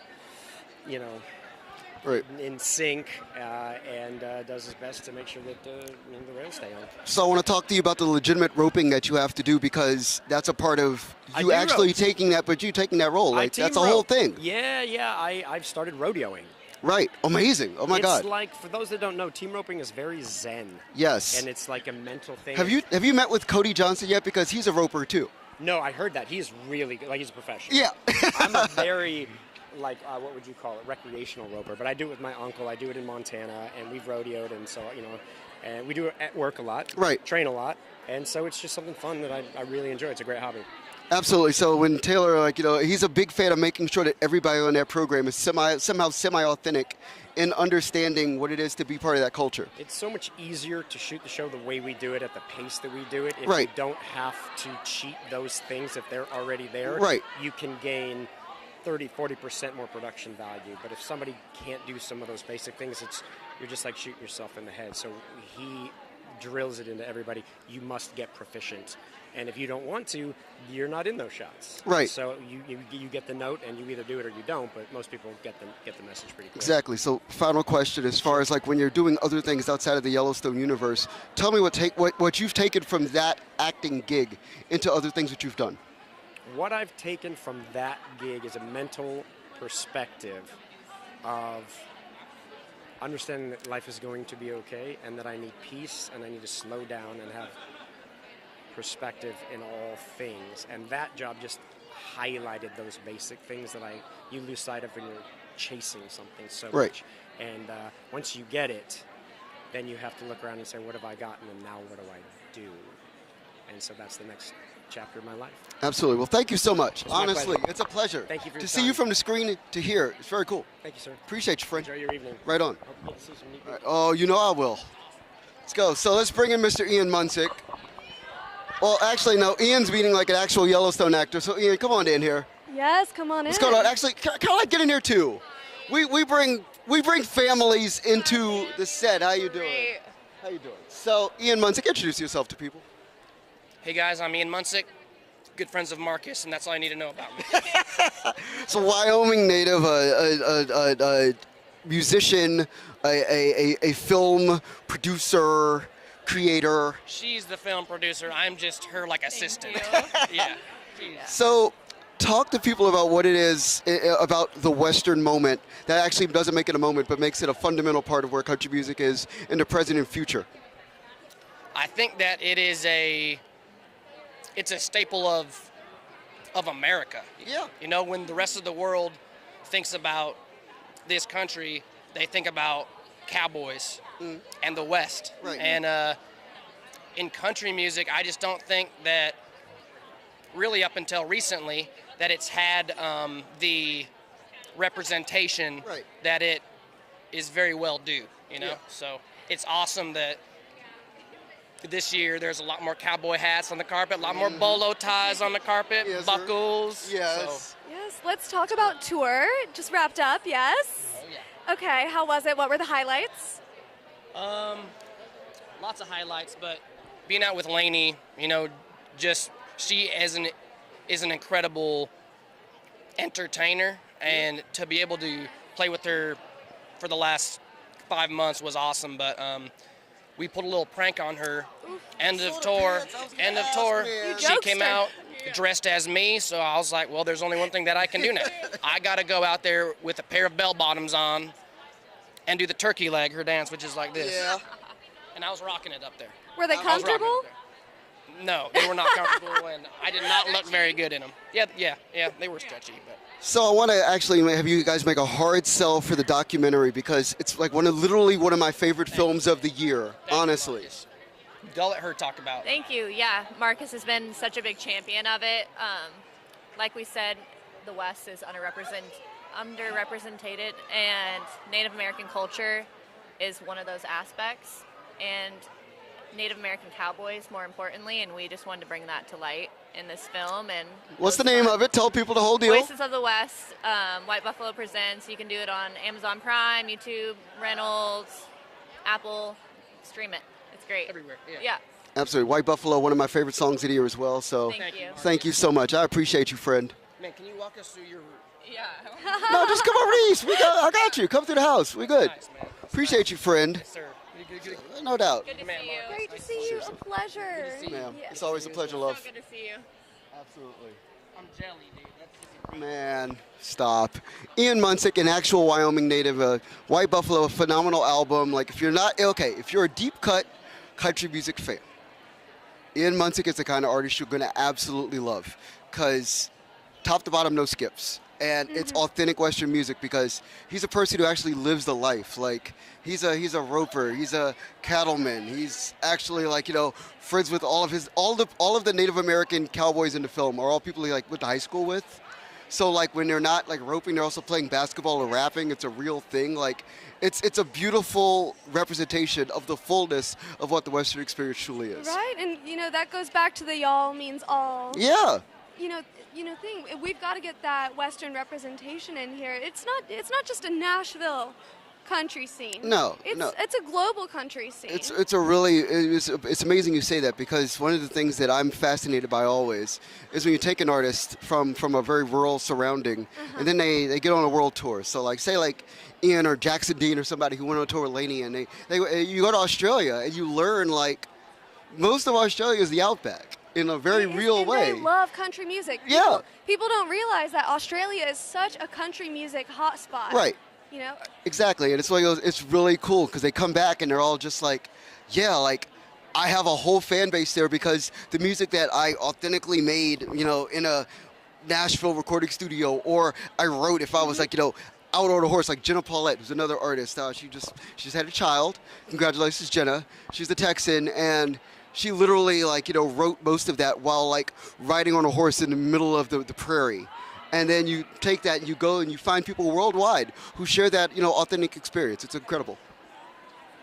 So I'm looking right now, by the way, one of my favorite parts of this job is when you look down the carpet and you see all these people. And it's funny, we're talking about this y'all means all thing, and we have literally a cornucopia of human beings. The Oak Ridge boys with their new member Ben James are down there. Dax is down there, so if you're a fan of YouTube hip-hop on the countryside, Dax is here. Like, I want to say, like, the thing with the CMA that's fascinating is that as a membership organization, people talk about, like the award show, but it's actually a membership organization. It's the Country Music Association. Since the 1960s. Like, it's been a group that, Explain what that means to right. people. So you're an artist, you're a producer, you're an executive. You have a job actually within the fundamental industry that is country music. And this is your membership organization. Same thing with the Academy of Country Music, other places like that. Where this award show, it's a TV show that advertises what the members of the association do on a day-to-day, month-to-month basis. That's kind of like the cool kernel of it all, is that these are all actual professionals. Like the actual job of what it is to be a country artist is legitimately a job. Like you saw Chandler Walters, he's 21 years old. 21. And he has a very real job in country music. Spending the night in the studio with Post Malone. Like him working with Post, is a real thing. So Dax is coming through right now. Let's grab Dax real fast. Dax, my guy, how are you, sir? Let's go, man. Talk to me nice. Oh, always. Yes, sir. You look good. Thank you, man. No, Hello, Audrey. Nice to meet you. So, Talk to me. let's talk about Darius Rucker. Yes, sir. It's the man right there. Talk to me. So talk to me about the duet. Explain to people. It was a blessing. Darius heard the song. He loved it, and then he hopped on it. We filmed a music video, which was super important to me. I took a day off on my tour, and he was ready to go. We got there. He knocked it out in about 30 minutes to an hour, stayed extra. We chopped it up. We got the vertical videos, the content. We put it out. He's just easy to work with, and he's a legend. So what else? Tell us about the video. Kind of let fans know what it was like to make a music video with Darius. It was amazing. We actually filmed it in Nashville, where we currently are right now. Yes. I haven't been here a lot, but we went to a specific location. We filmed the video. It took about, I think it was like 6 hours or something like that. And it was just everything you can ask for, man. The guy's a professional. Pulled up, knocked it out, and I was just thankful the whole time. I was just sitting there like, rock me, mama, like, just singing songs. He's like, hey, man, cut it out. So it was dope. So I'm going to take people into who you are even deeper. So Dax is a poet and Amen. A basketball player. Amen. A Grand Ole Opry debuted artist. Oh, wow. Thank you. A multi-platinum selling recording artist. Oh, God. The hard way. No, right. Exactly. Independent-minded. Yes, sir. Strong and steadfast in your beliefs. Amen. Absolutely. So explain to people what that actually means as far as, like, gathering a fan base. Because I think the one thing with you on YouTube is that your fans are hyper intensely supportive. Amen. It means on a daily basis waking up and messing with the people who mess with you. I think a lot of times we have a proclivity to look at things we don't have and not appreciating things we do. So every day I wake up, my goal is to appreciate the supporters I do have and nurture them, and in turn they help me grow and spread the music. So that's just always a mentality. Absolutely. So talk to me real quick about community when it comes to you. So like To Be a Man, Dear Alcohol, another one of your songs. The thing I love about it is that you get like 11 million rappers and vocalists on remixes of your tracks. And they become these things on YouTube where literally you'll get like 11 artists on a song. It's a cool thing. Right. So just break that down to people. About 4 years ago, I found this word called Sonder, which is, there's 8 billion other people who have different life experiences than you. So it's allowing people to add these different life experiences to this song that speaks on a big topic. So for me, it's like I can't, there's other people going through other things in life. Why can't they add to it as well? So to me, it just made sense.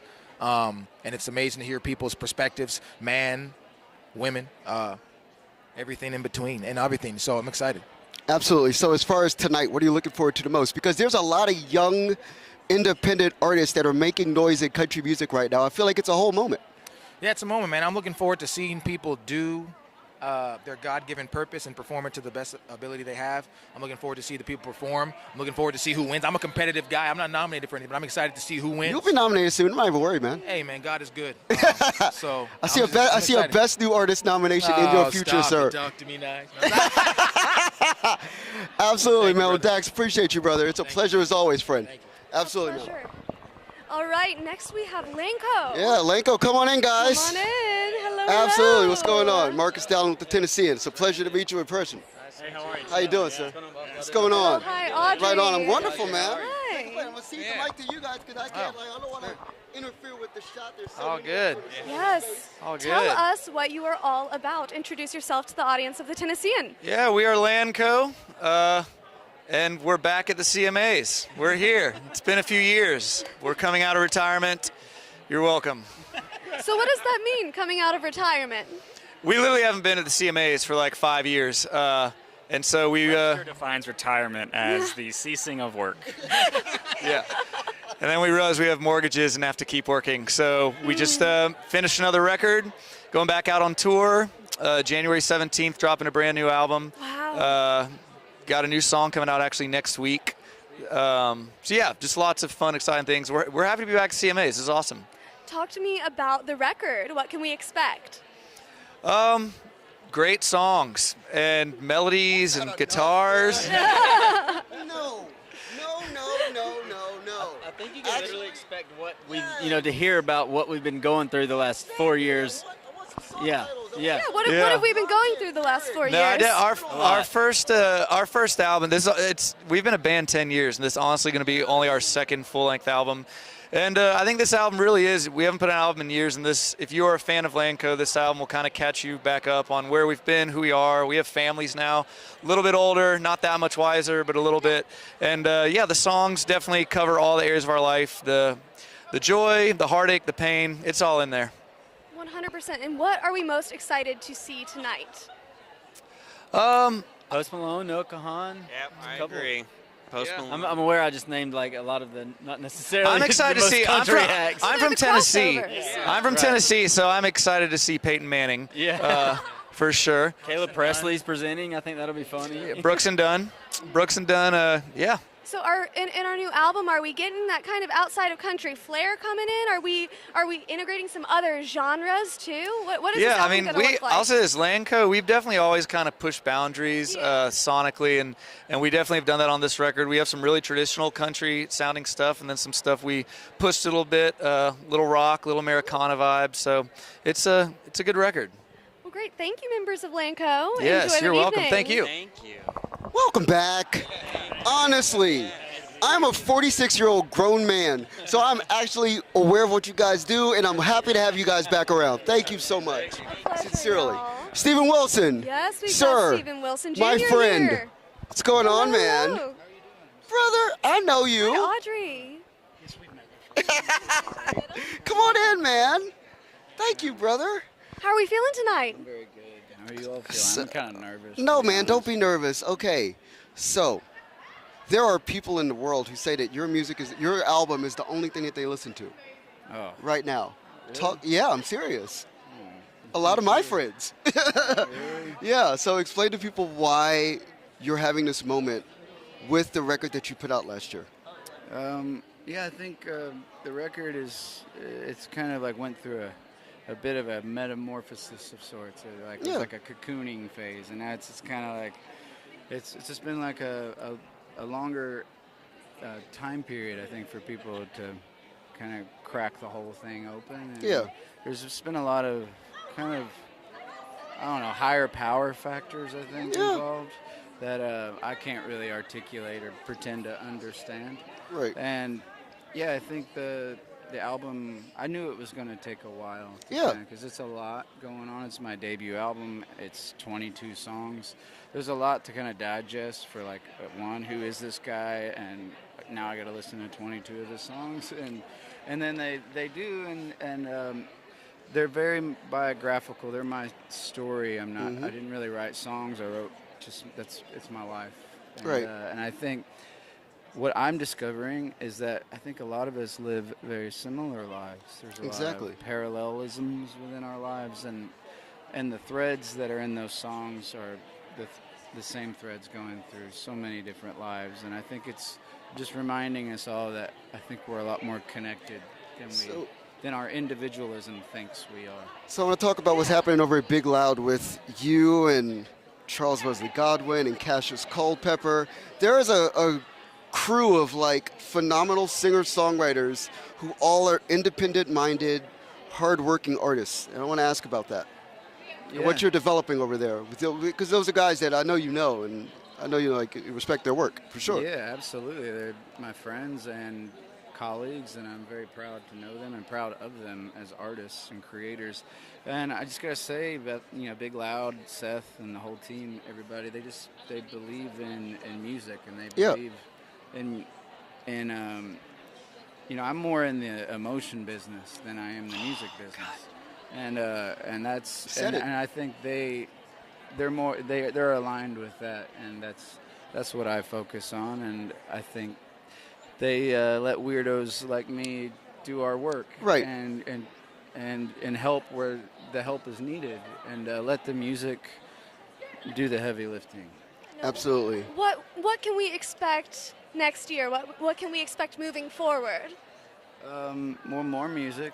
I've heard. I'm excited for you, man. Oh, thank you very much.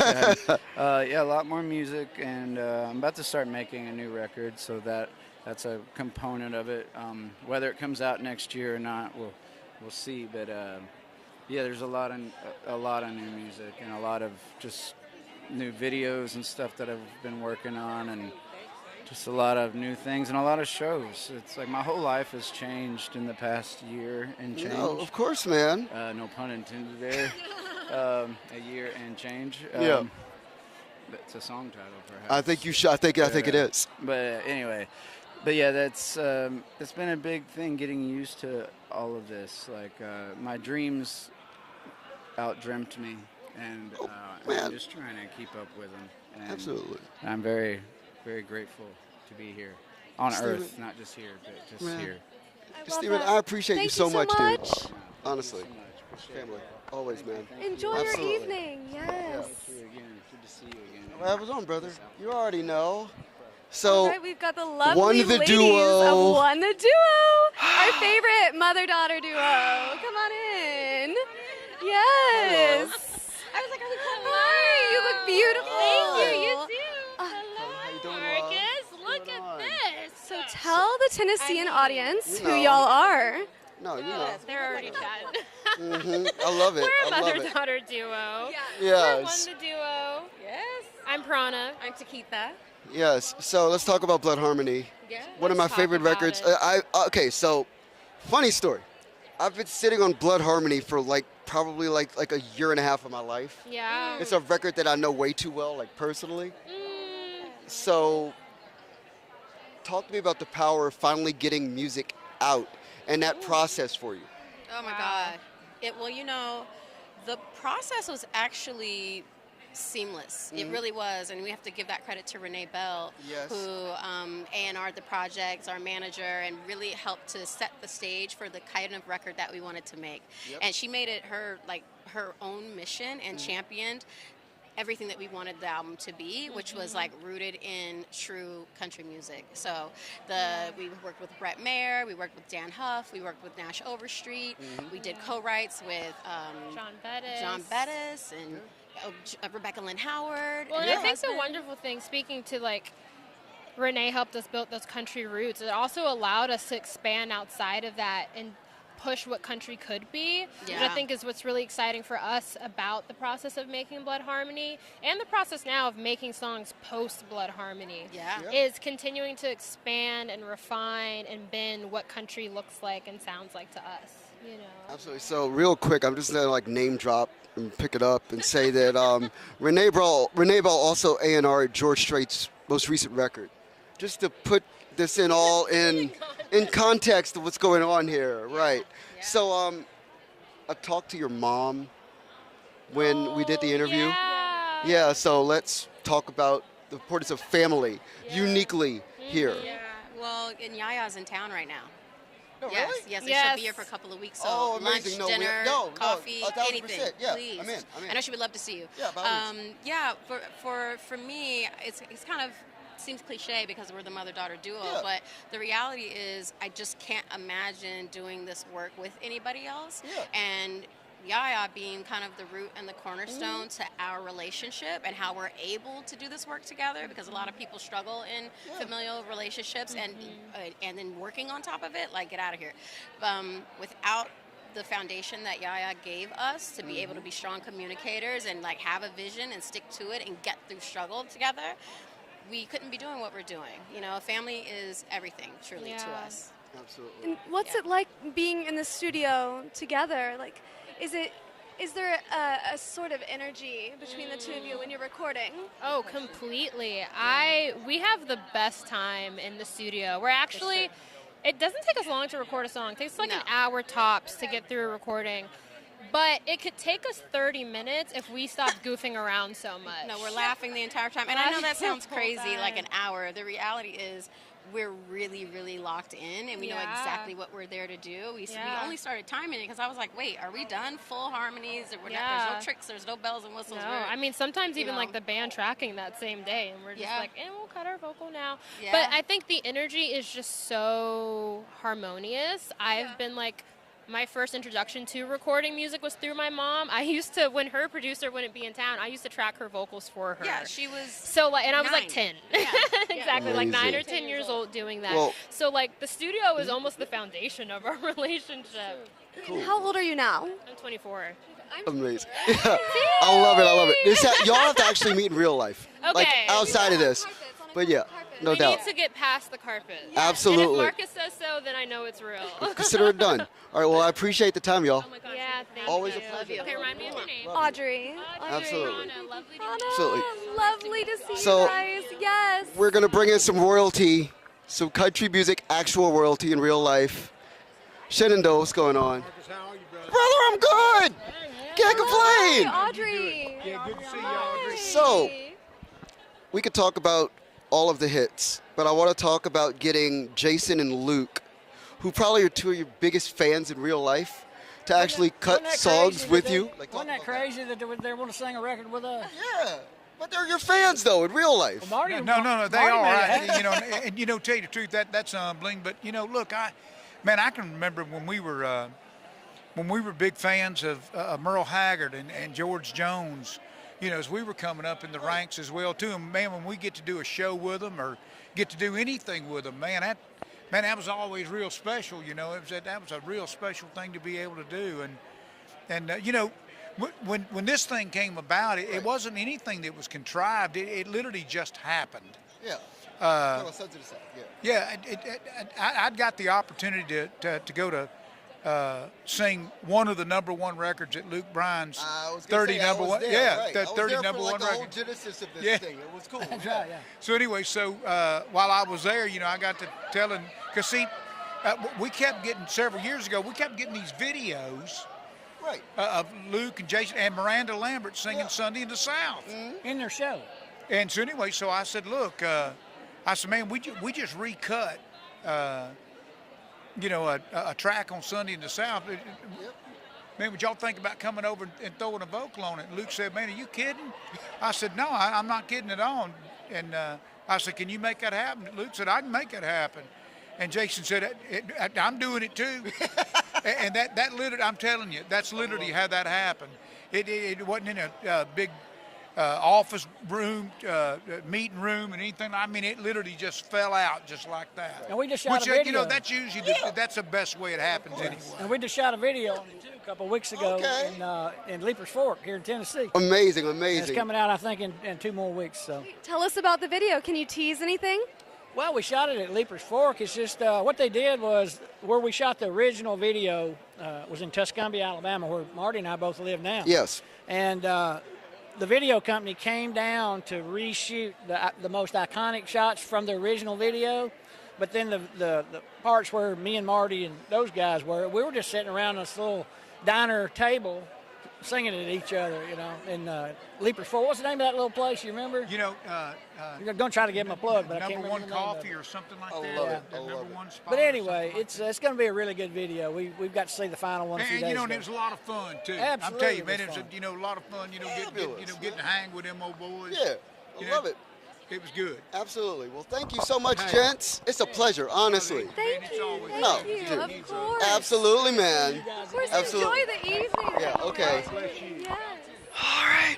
Two of my literal favorite people in all of Nashville. Hi. Hello. This is Tigerlily What's Gold. going on? We have Tigerlily Gold. Oh, you look gorgeous. Sisters in the building. How you doing? Fabulous as always. No, you already know. Did you guys coordinate on purpose? Yes. Yeah, we did. Yes. So wait, I know. So- it's giving like winter chic, winter florals. I feel like, you know, there's a lot of award show throughout the year, and everyone has a little bit of a different vibe. I feel like CMAs are a little more like, yeah, winter chic, going into the holiday, a little classic. So I want to ask. Yes. I want to ask about. We haven't actually talked about this in front of people. So, Garth Brooks and Trisha Yearwood like one of your songs so much that they actually play it in their own home.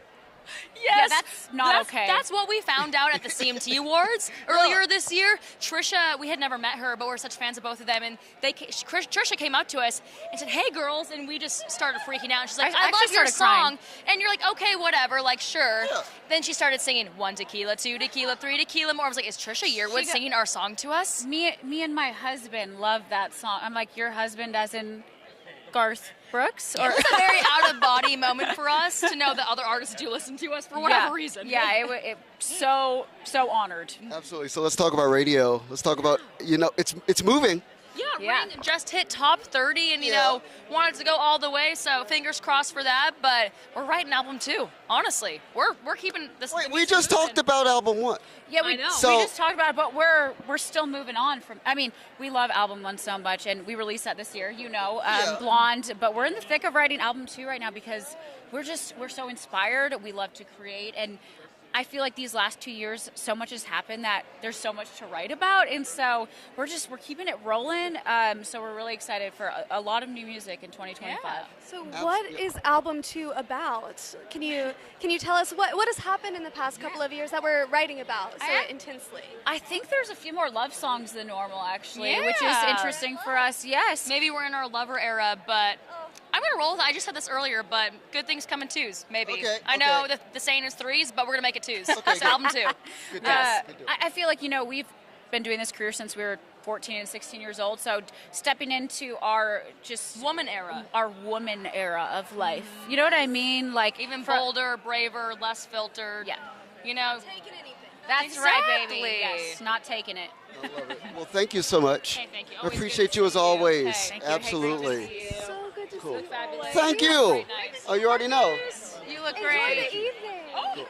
Yeah. So, gonna bring up something really crazy that's going on behind us, like one of these weird things that only happens at like the CMA Awards.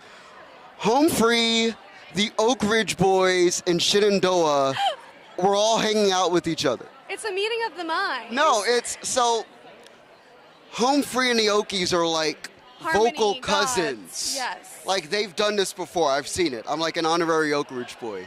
It's a real thing. William Lee Golden is my actual friend. He's been by my home. It's a real thing. I love the Oak Ridge boys a great deal. They're wonderful. And they're vocal cousins. And then Shenandoah, as you know, because they're doing Sunday in the South with Jason Aldean and Luke Bryan, they're kind of having a moment and they're figuring out like doing bigger things again 4 decades later.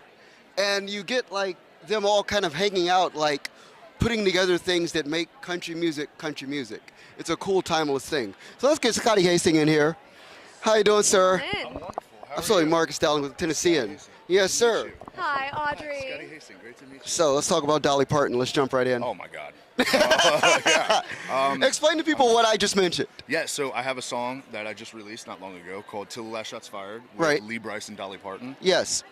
I still don't know how it exists, but it does, thank God. Well, there's an even deeper reason as to why it exists. Explain to people who you are, actually, because that'll make it all make sense. 100%. So I'm a combat wounded Army infantryman. I was shot in Afghanistan, and now I'm an artist, and I'm able to use music as a form of therapy and hopefully help people find that in music as well, or something.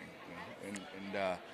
And yeah, luckily I have some incredible people that want to be a part of the journey and a part of the story. Absolutely. Before I let you get rolling on the carpet, I want to ask about the importance of the military community in country music. Oh, 100%. I mean, the military community, I mean, in the military we love telling stories. And what better place to tell stories than country music? I mean, country music is the greatest stories on earth and will always be, and those stories live forever. And it's the same in the military community, and yeah, it's just storytelling at its finest. Absolutely. It's a pleasure to meet you, man. Pleasure to meet you as well. I became aware of your story a couple months ago, and I love what you're doing. Thank you so much. Honestly, sincerely Really, appreciate you. Really, I really appreciate that. Yeah, no doubt. Thank you so much. Of course, really Audrey Gibbs with the meaningful Tennessean. work. Pleasure. I appreciate that. Yeah, so, absolutely. So, Dustin. What's going on, man? Get in the middle here. Dude, you know. How are you doing? So, for people that aren't aware, Dustin makes country the music visual in a way that is powerful, extraordinarily powerful, to the point where like a guy like Cody Johnson, a lot of his fast rising success arc, I blame on you. Yeah, you should blame it on me. It's really hard to make it look bad with good music, and I'm just trying to make it not look bad, you know. Yeah. So talk to me about the nominations this year. Like, talk to me. So we have 2, Dirt Cheap and The Painter. Yeah. Both great songs. Both very honest songs, which Cody's known for. So I'm super pumped. They're both very story-driven videos too, which is what we love about country music, you know. Yeah. So. What was that process like when you were creating those videos? Like, how did it all come together? It's so funny because there's 2 of them and they're 2 different processes. But in short, The Painter was very real to like. I love The Painter video. It's one of my favorites, and it was one of those things where Cody's very honest with his music, he's very honest with his artistry, and he was like, I want this to feel honest to Brandy and I's relationship. So he was like, this is how we met. And I actually talked to Brandy more about it than I did him, and we just tried to emulate that exact feeling they had when they met and just make it very intimate and wholesome. All right, so talk about breaking Cody out of his shell. Man, he busts out of his shell like a WWE fighter. You know? He's just like guns blazing. Like, Because at first he was like, I don't know about the video thing. Well, the video thing is such a foreign thing for artists most of the time. Right. They're used to expressing themselves in an audible way and being in a visual way. I will say he is, from when we first started working together to now, he has just like, he was great then, but he is a rock star on camera now. He's very confident. He knows where to look. And he's always been that way, but now we have kind of a love language visually that, I mean, even we just did a Carrie Underwood video for I'm Gonna Love You, and he looks like a rock star. When he's out there like this with all those horses behind him, it's gorgeous. But yeah, not much to pull him out of his shell. A little Grand Marnier and some confidence does it, you know? Right, so as far as that song, I think that in 12 months, you're going to be back here again, because that song is a huge song. It is a huge song. Yeah. Yeah. I'm always grateful to be here. I'm always, even when I find out, I'm always like, really? Like when I found out this year, I was like, 2 noms? Like, that's crazy. Like, nobody's done that in a while. I know. So final question in relation to the visual aspect of this, the storytelling aspect, and when you have a songwriter who writes a song that parlays that way. Yeah. So, I mean, You got to repeat that question one more Just time. the way it parlays, like, from like, like when you hear somebody who's a stylist sing the song and you're like, okay, I can see this visually. I see. Cinematically. Yeah. It's different on every one, and Cody's really great at that, where he embodies a song. He's a great song picker, so he kind of brings his vocal aspect in a different way to every song. Yeah. And so it's changed every time. And for me, it's a simple phone call to him, like, what do you feel about the song? And then I kind of run with it visually, and it always blossoms into something different. Like Dirt Cheap was all him wanting Red Steagle in it, and Red Steagle came out and was just this. He's the world's national treasure. He is just so great in that video, and just really embodied that wholesome aspect that video needed. And it's just, I was moved to tears when we did that one. Every scene we did, I was just crying. Absolutely. Well, thank you so much, man. Marcus, it's a pleasure as always, yeah, friend. Absolutely. Thank you. Right on. Thank you. Okay. Pleasure. Thank you, sir.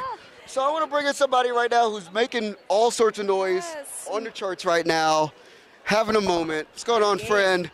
Dylan Marlowe. Dylan. Good to see you. Yeah, have you met Audrey before? I don't think so. It's my Audrey Gibbs with the Tennessean. I've seen you perform a couple of times. Okay, let's yeah. go. All right, so kick it off then. Yeah. So what are you most excited about here tonight? Oh man, I think just being here. I'm excited to just be here. I don't know what to expect. Dude, hold on. We have to like get it right. We have to get you right. There you go. Heck yeah, thanks. Got you, brother. I appreciate it. Yeah, yeah. I'm just happy to be here. Honestly, like I've always seen it on TV and always hoped that I could get to come, and so just to be here is pretty nice. So this is the first year that you've ever been here. What's that? What's going through your head right now?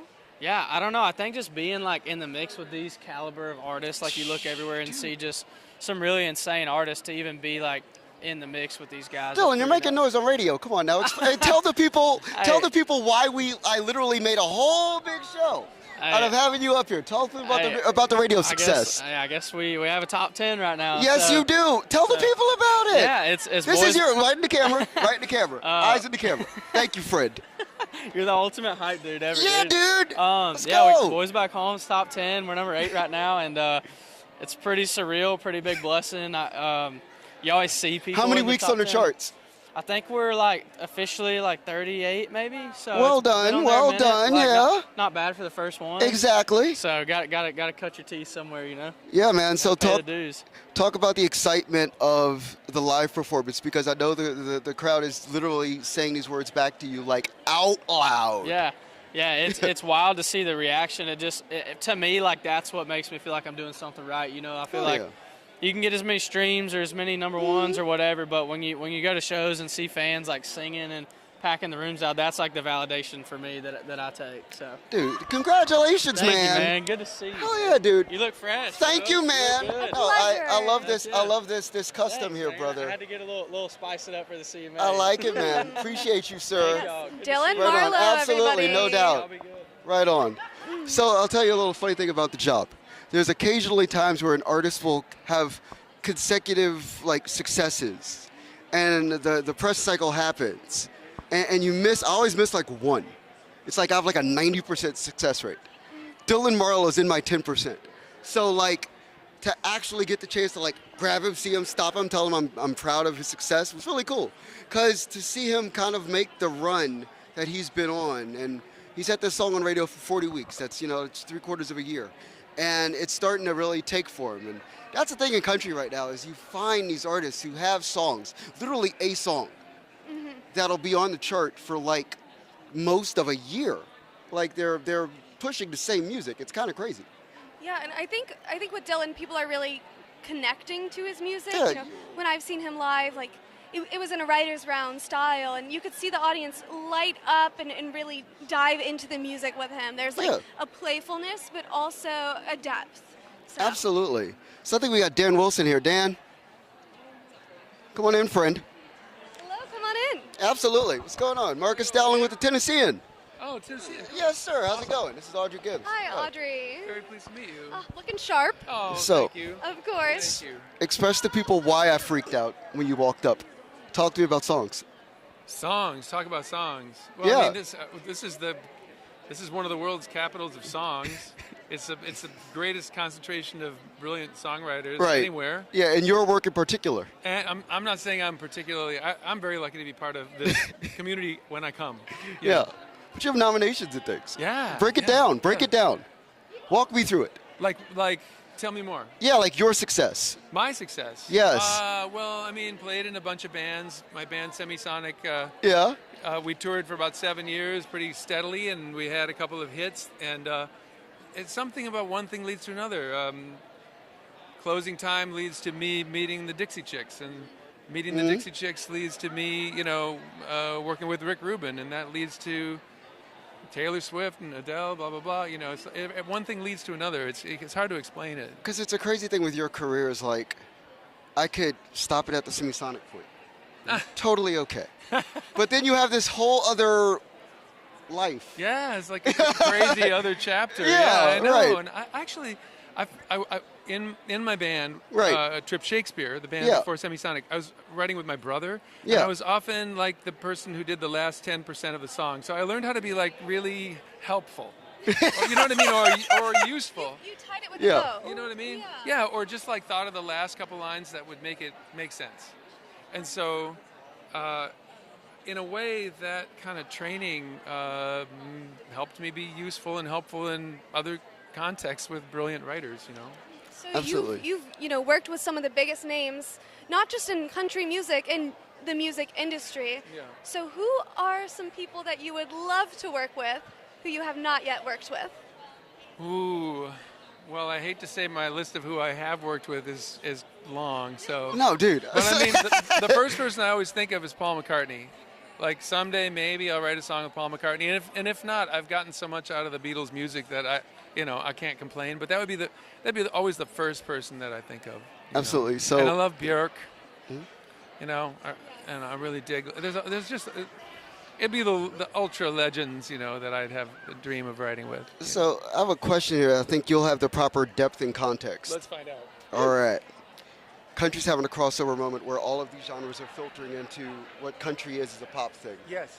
And Semisonic was the thing. It was a similar thing happening in the pop realm where it was like you could turn on radio and it was like 6 different genres within like a 20-minute span of time. So what is the power of the listener being able to have such a broad scope of stuff to listen to? Well, I think generally people are not really loyal to a style of music. People can enjoy what they hear in their community, and they get accustomed to that. But I think there's always going to be sort of other influences floating in that people can be really excited about. I remember coming to Nashville and seeing the artists drive up to the studio in a truck listening to hip hop, and I'd be like, oh, that's right. Everybody listens to everything. Yeah.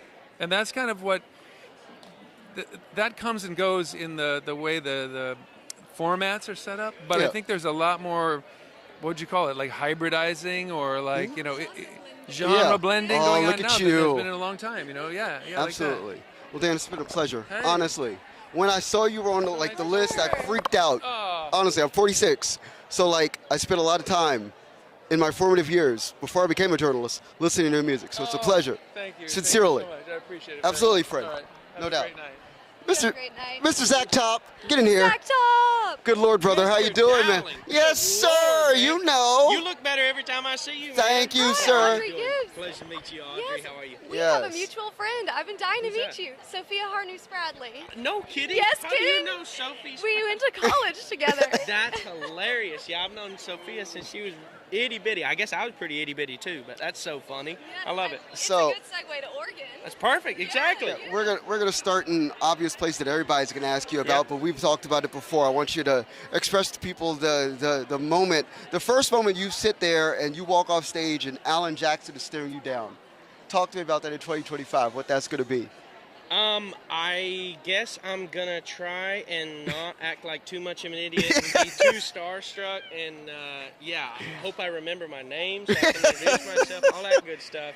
But no, man, it's gonna be so cool. I'm so excited to be out with him. Obviously, he's a huge influence, big musical hero of mine, and couldn't ask for a cooler guy to go out and do his last tour with him. So I was sent Sounds Like the Radio moons before it was a thing. Yeah. And I asked someone if you were Alan Jackson. I get that every now and then. And it's funny because then it was like, no, it's this whole other artist. His name is Zach Top, and he Did does. I just miss this Alan Jackson record from 1992? Right, exactly. And then it's like, oh, it's this artist. His name is Zach Top, and he does all these wonderful things. And I'm like, no. And then I individually, it's funny, I became a fan of yours. I appreciate after that. listening to the record, and we Sure, talked sure. about it. It was wonderful. Yeah, man, I appreciate that. Thank Talk to me about pulling together that album. Yeah. Shoot, we wrote on that thing for 5 years pretty much before it ever came out. The oldest song on there, I think, is 4 years old because I had a bunch of bad ideas, to start with. We got to have bad ideas to have good ideas. The first year just weeding out all my bad ideas, and then, slowly with all them co-writers and my producer, Carson Chamberlain, who's a co-writer on everything on the album, we went through 5 years of music to pick out 12 songs, and it felt like I was chomping at the bit for a long time to get that stuff out, and very excited to have it out now for a few months. And it was. I feel like I wanted to make sure it was, to me, a good country record has something on there for everybody. It touches every range of the human condition, I guess. And so tried to get that as much as I could. There's love songs, there's party songs, there's heartbreak songs, there's sarcastic songs, there's goofy songs. It kind of just, hopefully, whatever anybody's going through, whatever their life's like, there's a little something for them on that album. Absolutely. Well, it's a pleasure, brother. Honestly. Best New Artist nominee. Pleasure to meet you. Zach Top. Yes, sir. Yes, good to see you. All right, we got Old Dominion here. Not yet. They're coming.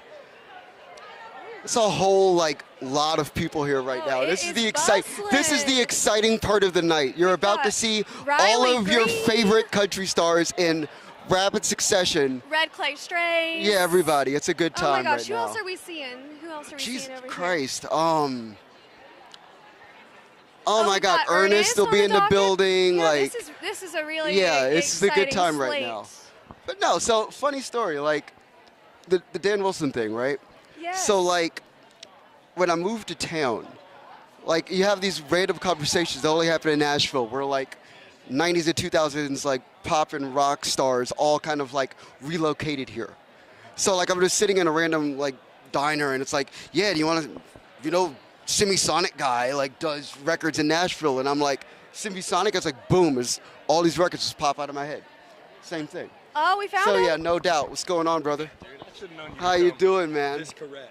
No sweat. Hello, Ernest. Hello. Hi. We'll swing back to you in a second, but you just pop right in. But it's good to see you, brother. I'm gonna buzz off. No doubt, brother. They walked me up. Ernest walks up, and here we are. Hello again. What's going on, gents? Oh yeah. Oh, it's good to see you guys again. Just Man. Could be your the best. ass Thank you. Every time. Yeah. Absolutely. Old Dominion in the building. What's going on? So let's talk about the new music. You guys are recording. You guys are working right now. We just talked about it for the greatest hits record. So let's talk about the new music. First of all, I just want to say thank you for the article you wrote about us. It was really nice. It was awesome. Got lots of compliments. So thank you. Well, there you go. But also, the new music. We've been working hard. We're putting finishing touches. Brad's got. He's been putting. I know what it touches. sounds like. Yeah. These guys don't even know what it sounds like. He's been Wait putting the till background they hear vocals what on. I've done. Yeah. He's replaced all my vocals and now. Where'd the kazoo come from? I had a flute in the closet. We trust you. I'm sure it sounds great. We're very excited to see what the next chapter is, for everyone to see what the next chapter is. So 7. You could do this 7 times. It'd be a 7-time doer group of the year at the CMA Awards. Talk to me about that. It's wild, man. It's really kind of flown by and also feels like such a long time ago, but it's really special that we're in this business at all. This is what we dreamed about as kids, and to be, mentioned in the same sentences as the other bands that were in this category that dominated, and now, we, for lack of a better word, have dominated over the past 6 years. So it's been really, really, really awesome. That's a good word. There does need to be a better word. Dominated? Yeah. So what is that secret sauce? We're staying together, we're getting nomination after nomination, we're creating new music, also we're recreating our biggest hits. So what's the magic? What would you tell bands who just got together? Like any sauce, it starts with celery, onions, and carrots. Little mayo. They call it the Holy Trinity. There it is. No, someone take it. I think you just got to love what you do. Yeah. I think we just love it. And we love it so much, and we love each other, and we succeed because of that. We just kind of enjoy the work, enjoy the process, enjoy the ride, and it's going our way. That's the thing. I think if we knew what the actual sauce was, we wouldn't be able to duplicate it. But luckily, when we do what we do, like Matthew said, it's been working. So we just continue to try to keep it fresh and chase down what excites us, and that's been working. So I guess that's the secret sauce. Gents, I appreciate the time as always. Honestly, much appreciated. Sincerely, man. I love you guys. Man, you know. Thank you, folks. Always great brother. to see you. Thank you. Of course. Yes, sir. Yes. All right. So it's time to bring in your favorite band's favorite band. This is the only other time that Audrey and I stood next to each other and watched the concert. I haven't fangirled yet tonight. So I would like to introduce America to the Red Clay Strays. What's going on, gents? How are you? Yeah. Am I holding this or not? Okay. Yeah. So, talk to me about the number of times you've played in Nashville recently. It's been like a bunch of times that have all been fantastic shows, and people have really, I think, even in town, taken to the Red Clay Strays in a big way. Yeah, we played 3 sold-out shows at the Ryman. Yeah. And before that, we were at the Brooklyn Bowl, right? We stood next to each other at Brooklyn Bowl and watched it, and with like El King and a bunch of other people, Brock Lesnar was there. That's a scary guy. Yeah, it was pretty crazy how many people. Theo Von showed up. Yeah. It was really awesome. Absolutely. So as far as take me into the album and what it is about your cohesion that people are really buying into right now. I think they're buying into the fact that the album just touches on the dark areas that we all go through as people, and realizing that there's a way out of that, and the album kind of tells a story about coming out of that as well, and I think that's a very heartfelt thing that people need to experience, because a lot of people don't have hope right now, and a lot of people find hope in that message that it has, and I think that's what people really connect with. Absolutely. So I was talking to the Muscadine boys about you guys, and they're talking about Alabama in general as a moment right now. Ella, Riley, y'all, Muscadine Bloodline, everybody. Talk to me about Alabama. What makes it unique? What makes it special? Just something in the food, I guess. That's the same answer.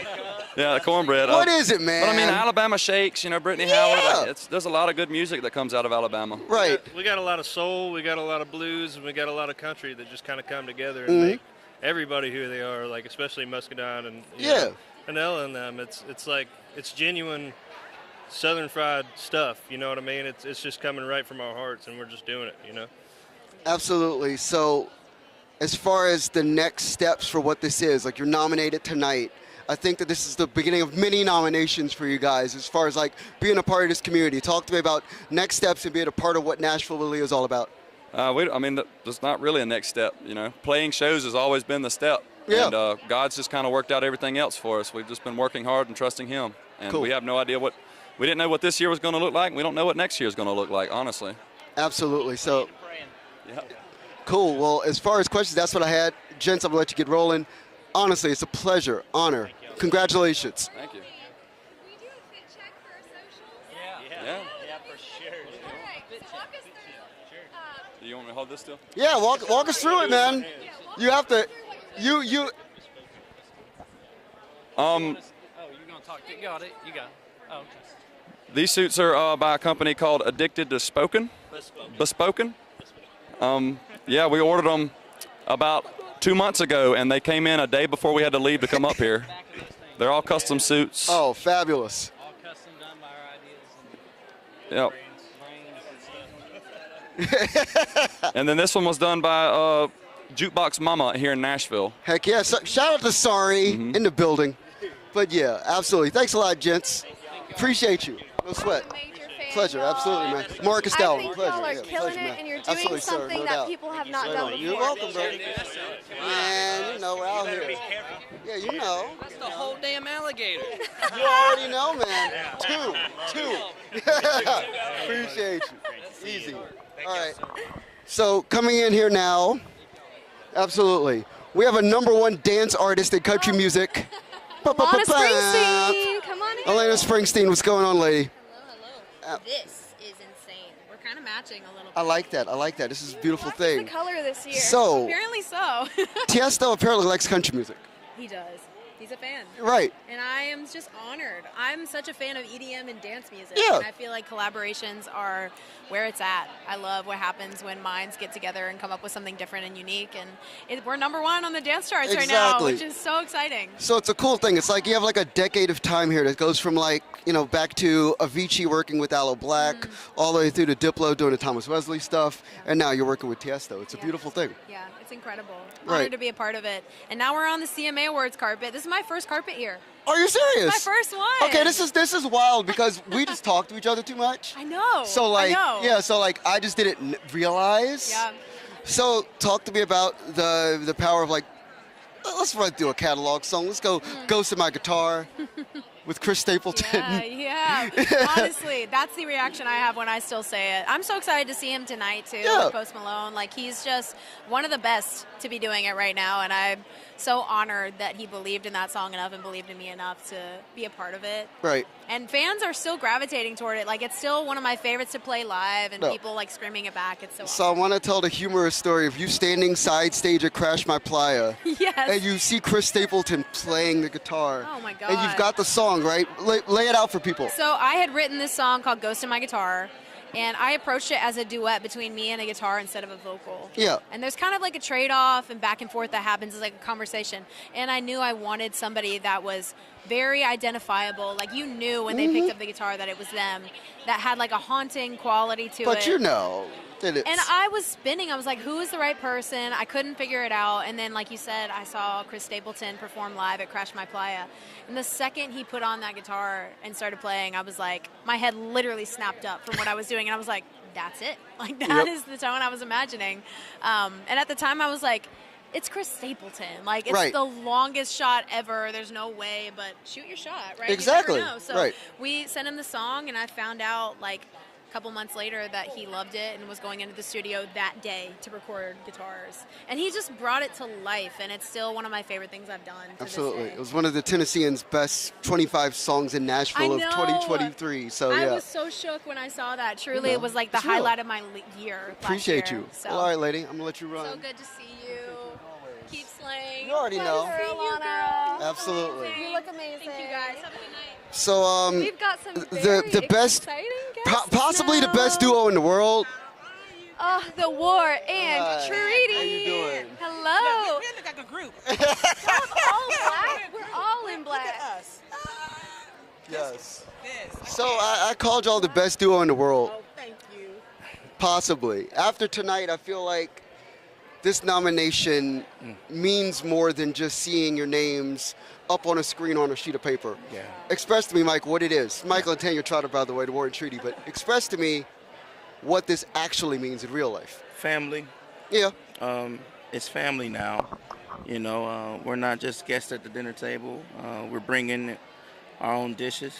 We're cooking our own and adding to the potluck. That's what it feels like. That's right. I mean, you know, we have really just been working hard, you know, and it's always, I think, artists that say they don't want to be nominated or be recognized. It means that we've been recognized by this community, you know, for the work we've done, and we're very grateful and humble for the opportunity. But it also means that others that look like us or have the desire to be in this industry that don't look like us, maybe feel like they can't do it. It's a representation to say that you can. All right, so we're both from Washington, D.C. That's a real thing. So even deeper. So I want to break in some real stuff here. Muscle Shoals. Y'all have recorded in the same studio as Aretha Franklin. Yeah. You've recorded in the same studio as numerous legends. Yeah. Take me into making music there and what that means to your career. You walk in, and it's very evident from the pictures on the wall that this is a privilege. This is an invitation to be blessed by the breath of the legends. Yeah. Aretha Franklin, Wilson Pickett, Almond Everything. Rolling Stones. Rolling Stones, everybody. Everybody. Jason Isbell. Yeah. You know, that just puts into perspective just the wide variety that fame has touched. And now the War and Treaty. Yeah. It's a huge responsibility. You know, when you walk in there, you can actually feel the energy. You can feel it. And so you feel this weight. Like, a lot of people don't like the weight, but you feel it. You want every song to come out right because you know what came before you, and you know the magic that happened before you were in this space. So you and that's feel family it. too. Yeah, We've been working out there for Yeah. about 4 years now. And Rodney and Mama Linda, that's family. So yeah, love that. Love that. I'm gonna let y'all run, but Mr. Fun, biggest song 2025, real life. I'm gonna put it on you right now, Mr. Fun. Oh wow. Legendary. I know. Okay. Legendary already. Best of luck tonight. Yes. No, I love it. You're giving Marilyn Monroe. It's amazing. Okay, well, thank you. So, Marin, come in. Come on. Oh, come on in, Marin. It's a you look incredible. Thank No, you. You look incredible Thank you. every time. So, talk to me about the fact that, like, you're about to do probably the biggest tour of your career. Yeah. So, tell people about this. So I'm Congratulations, going on tour. foremost. Thank you. I'm going on tour with Kelsey Ballerini in the spring. It's her arena tour. Yeah. So it starts off in January, and I can't wait. How did that happen? Did you get the call? Did you freak out? Like, walk us through that moment. She FaceTimed me. I was in like a meeting with my team, and my team was like, "Hey, like someone's like on the phone for you." And so I grabbed it, and I'm like, "Oh!" And it's like Kelsey. I'm like, "Right. Hey, girl." And she's like, "You want to go on tour?" And I was like, "Yeah, I do." So that's kind of how it happened, and So- I cried like a baby. Yeah. Real quick before you run, Yeah. talk to me about the community of singer-songwriters that Kelsey's building around her. Like dual generations. It's a cool thing. You're a part of that. It's really cool. She's a very big supporter of women, which is something I really appreciate. Like, her whole record coming out is like all women that like wrote it and produced it, and even like the tour, it's me, Maisy, and Kelsey. So it's just like girl power, and I'm so excited that every night's gonna be like just a girl party, and it's gonna be really fun. Absolutely. Well, congratulations. It was a pleasure. We haven't actually met in real time in real life, but honestly, it's a pleasure. So nice to meet you. Absolutely, sincerely. Yes, absolutely, no doubt. I get your emails all the time. Oh my gosh. We're hip already, so yeah, appreciate you. Right on. Cool. Okay. Oh, our next cool. guest. So I heard she I'm gonna wants to know if our boots we're gonna stopped do working. this, and then we're gonna do this because I want to introduce this person and introduce this guy. This is Brian West, our Taylor Swift reporter, and coming in here now. Dasha! Yes! Her boots have not stopped Boom. working. Oh, she is rocking it. Okay, so Dasha, I am so excited. When I first met you, I don't know if the ink dried on your Warner deal. Like, you had just It signed. was right then, yeah. How has it been the past few months? Insane. This whole year has been like drinking out of a fire hose, I feel like. I don't know, I just am so grateful to be here in this community, and I don't know, I just feel like I really found myself this year in a weird way. It was really chaotic, and I went through some dark, like, mental times, but, like, the fans are everything, and I just feel like more myself than I ever have in my entire life. I feel like when you go through something, too, it's a lot of inspiration for new music, for Yes. new projects. I know you've Oh. had, a record-breaking year, a successful year. Do we have new music in the works? You absolutely know it. I actually played 2 of the new songs from the album that I'm writing right now earlier for some Warner people. Oh my gosh, I'm really excited. It's just so sassy. It's so me. It's so really raw and vulnerable. Yeah, I don't know. I just feel like for the first time, I'm like really unafraid to be exactly who I am. Even like on socials and like, just in general, like, I don't know. It's a really beautiful thing to be confident. And so I'm just trying to channel that and inspire my fans to do the same. I love that. And speaking of beautiful, okay, we both geek out over Taylor Swift. Of course. Obviously, I report on her. Of course. What era are we in that we were just talking about? Speak now, of course. Hello, look at the dress, guys. Purple. It is so beautiful. Thank you. So we have new music coming. What's our hope for tonight? Ooh. What's our hope for tonight? Wait, what'd you say? Yeah, what's our hope for tonight? Ooh, What are we hoping? okay. I'm looking forward to Casey's performance, but I want Kelsey to win Vocalist of the Year so bad. She deserves it more than anyone. She's so insanely talented. I think that's like a really good goal for tonight. I think, yeah. That's the way to go. Yeah. And you are stunning. It's just so good to Thank see you. you. Dasha, her boots haven't stopped working. No, they have I'm not going not. to embarrass us with my dancing, but Yeah, we can't do that in stilettos, No. but maybe next time, Next time. Next time, we'll catch up. Thank Bye, you so Brian. much. Thank you again. Bye, Okay, guys. let's bring back in Marcus and Audrey. Look at him. Wait, this is insane. Yeah. You look really good. Good to see you. Good to see you. All right, so Thank you. what's going on, lady? All right, next we've got Michael Warren Yeah, coming on come into on in, chat. brother. See you. Guy, how you doing? Hello, Audrey. Yes. Michael, tell us, what are we most excited about for this evening? Gosh, I mean, love the outfits, love all the music. Gonna get to see a lot of my idols and people that I really respect play tonight, and just seeing all my friends and stuff in the industry. And Mr. Marcus, Absolutely. So, tell people, explain to people what it is to go fishing in a man-made lake. To go fishing in a man-made lake. I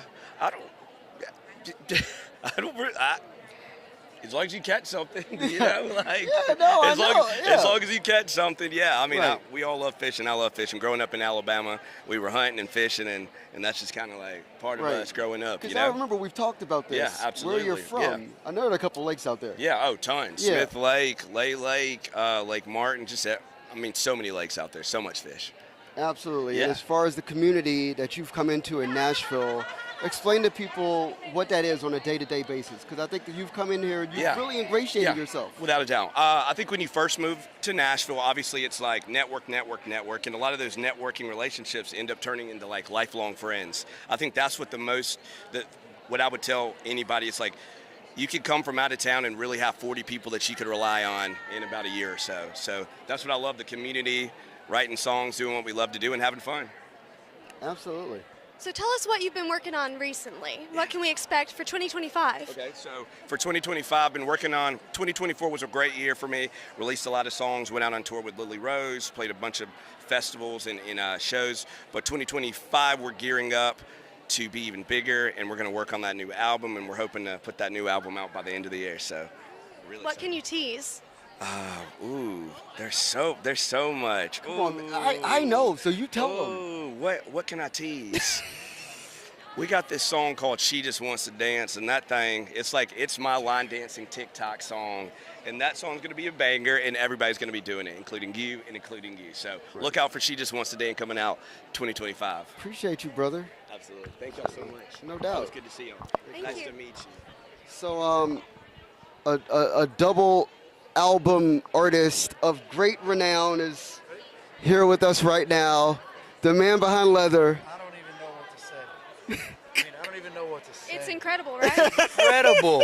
It's freaking incredible, man. Cody Johnson, what's you never going on, cease man? to amaze me with your outfits, Appreciate man. you, brother. I feel so downplayed right now. Oh, you stop. You've made a acclaimed record that has changed your life. Talk to people about Leather. It has changed my life. I didn't know that we were going to get an album of the year category, but we hadn't really told anybody. I mean, I told you, but we had the deluxe edition coming. So I was thinking, well, maybe we'll get it when the deluxe comes out. But for people to vote for it, to put it in this category before the deluxe came out, spoke so much volume to me, because I felt like I had the second piece that was better. And it means the world, because there's so much hard work that goes into the album. There's so much. It's not just getting in the studio and recording music. It's every engineer, it's every musician, it's the producer, it's all your team that promotes it. I mean, it's a lot of work, and to have it in that category, I'm pretty excited. Absolutely. So, yep. Now, what is Leather about? What are the through lines that tie the album together? If you win that award tonight and you're up there on the podium, are you going to say, Leather is an album that does blank? I would say you can bend him, but you can't break him. It takes years of work and hurt and dirt to make him. And that's me. That's who I am down to my core, is I have fought for where I'm at. Nobody gave me anything in my career. I had to prove myself time and time and time again, and I'm still prepared to do that for the rest of my career. And that's Leather. Absolutely. So, final question before I let you run. Talk to me about the songwriting community that you have built around yourself at this point, where people they appreciate your level of candor, and they're able to craft songs around you in a way that is benefiting you. I think that I wanted to be a songwriter. Yeah. That's what it boils down to, but there are so much better songwriters out there. And again, back to what you said, when you asked me that question, proving yourself to the songwriting community that, hey, I will champion your song. I will take your great song and I will try to push it to the greatest lengths that I possibly can. And I think there's a level of respect that has been earned there. And I'm so thankful for it because right now I'm getting pitched the best songs. I had a song pitch yesterday, a song pitch meeting. Yeah. And the next record's going to be incredible. You say this all the time, though. Yeah, but I'm going now to beat leather. What's the next album? Is it Corduroy? Oh! Might be Gator. Oh! God, I love it. All right, brother. Appreciate Thank you. family. Thanks. Easy breezy. Appreciate All right, it. brother. Thank you very much, man. Absolutely. Mr. George. Mr. Birch. Stylish man of country music. Oh, you stop, man. How are you? Have you? Got Mr. George Birch. So great to Hello. see you. I like this though, man. I try to keep it a little subtle tonight, but you know, a little bit of Texas, but trying to show off a little bit too, you know? Yeah. So consistency right now. That's right. I think that's the word for you. That's right. I have my beautiful wife on my arm tonight, and she's a showstopper in emerald green and bedazzled and everything. So I kind of try to keep it a little more subdued tonight. Yeah, but as far as the work with the music, consistency. Biggest right now. year of my life. Yeah.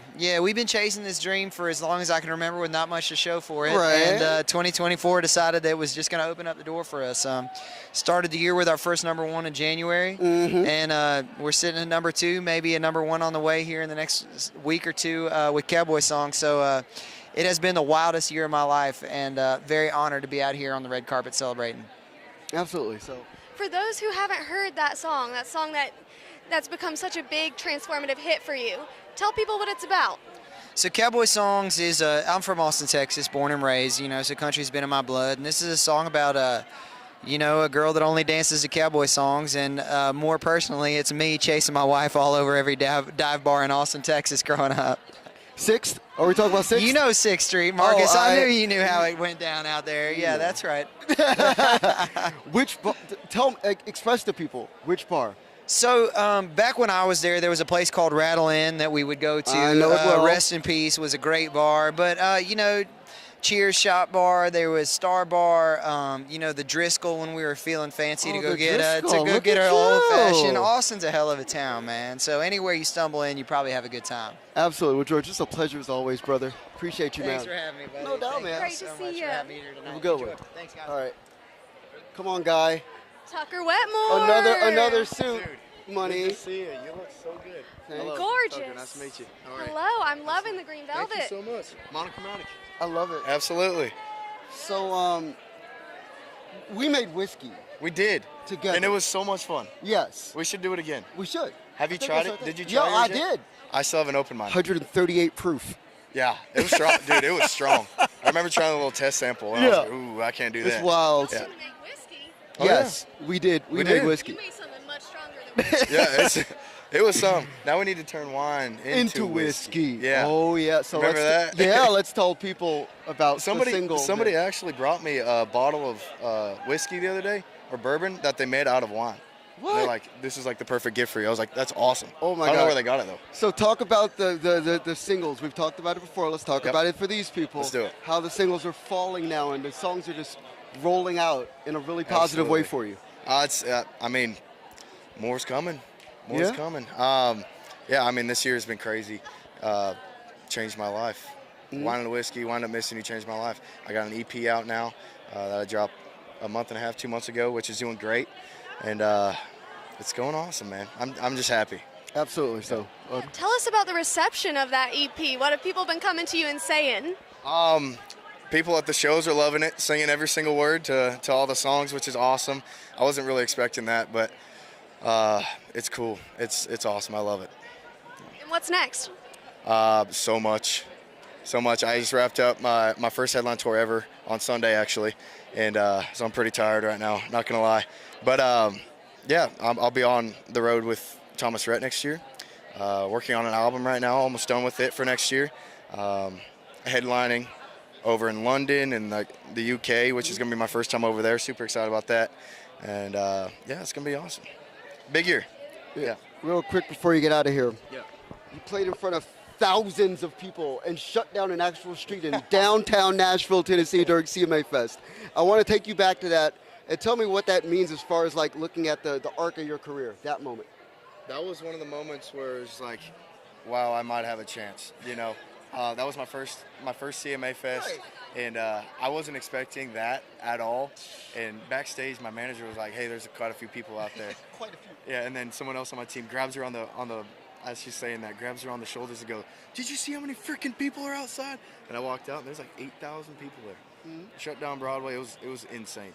Absolutely. Well, congratulations on everything, man. Sincerely, appreciate you. Always an honor. Dude, yeah, absolutely. Appreciate you. Nice to meet you. Nice to meet Yes. you. Y'all be Cool. good. Yep. Mr. Moore. Mr. Kip Moore. How are you? I'm going to tell you one thing, man. Thank you. Audrey, hi. So, amongst our journalistic community, you're all my favorite country journalists, favorite country artists. Okay. Yeah. All right. So, I think you played last time you were in town. Yeah, Sin. Yeah, I couldn't make it out. And literally everybody I know. Come on, man. I couldn't make it out. It was crazy. I was sick. I get sick like 3 days of the year. I put on a real show, man. I know Yeah. you do. So no, it was horrible. So I'm laying in bed. Yeah. And I get the Instagram Okay. videos. And I'm just like, they're like, Marcus, well, you call yourself a journalist, move to town, and you're not at this show, and you go see it, but you're not, this is the guy. Yeah. So why do people say that about you?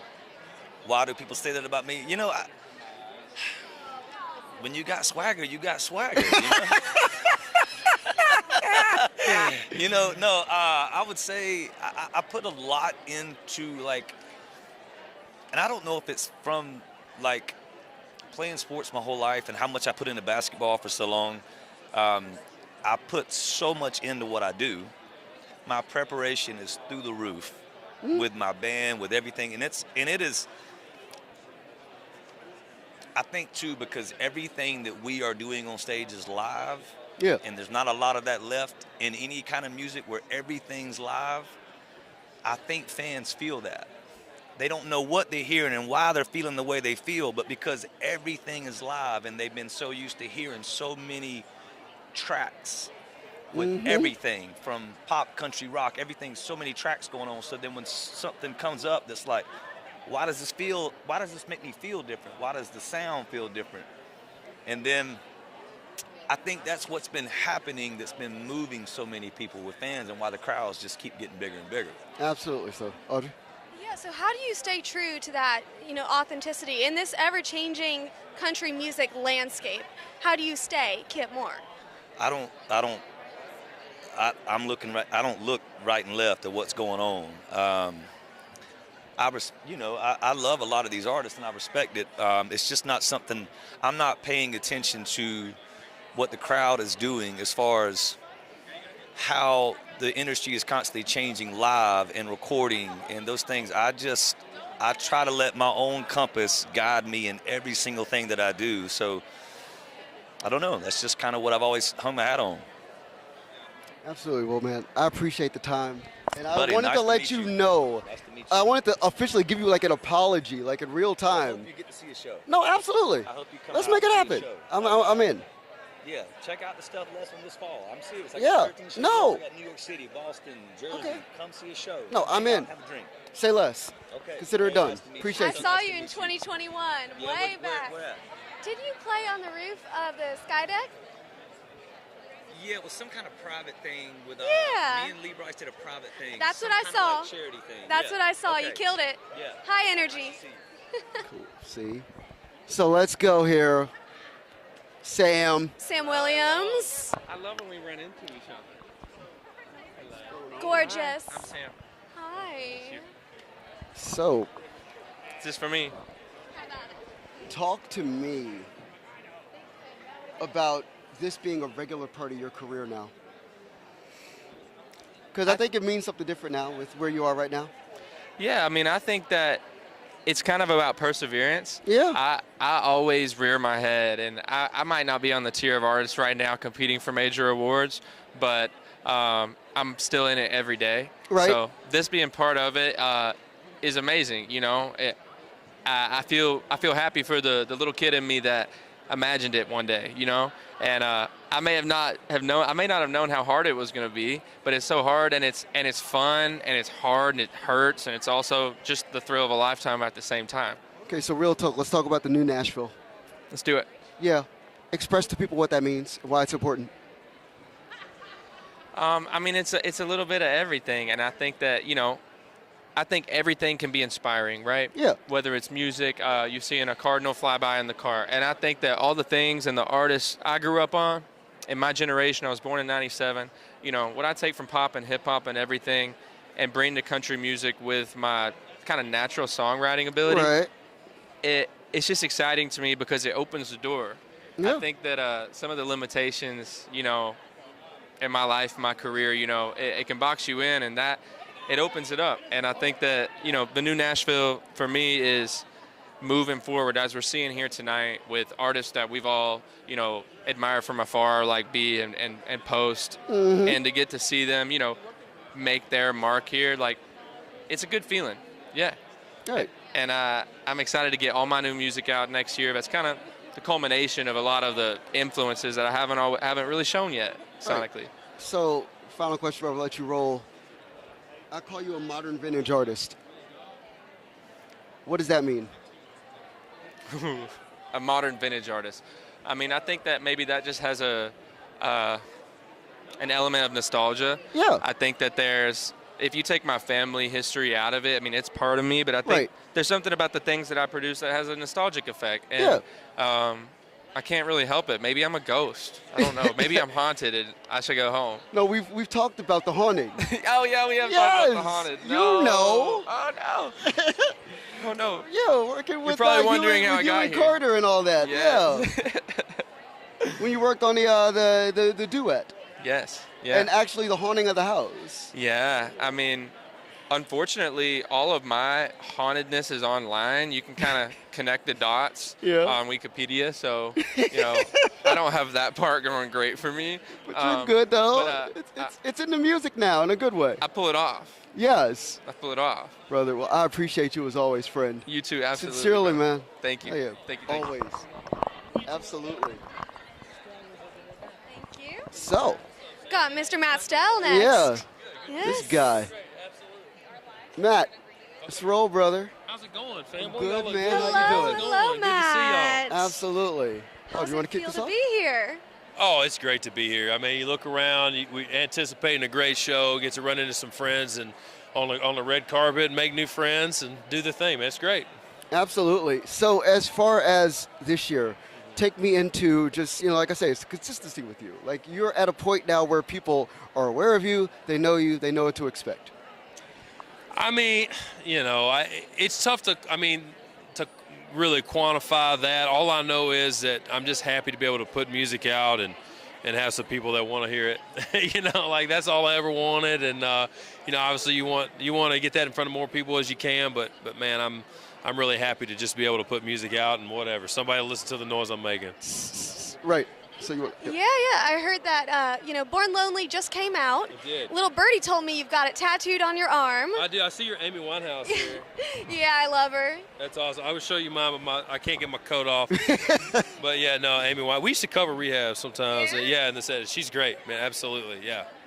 Generational talent. But yeah, the Born Lonely record came out this year, and I'm really proud of it. A bunch of songs I worked really hard on, and a bunch of songs I tried to write about real life, whether that was really hard stuff or that was really, fun stuff. But either way, I'm just proud of it. Glad to have it out.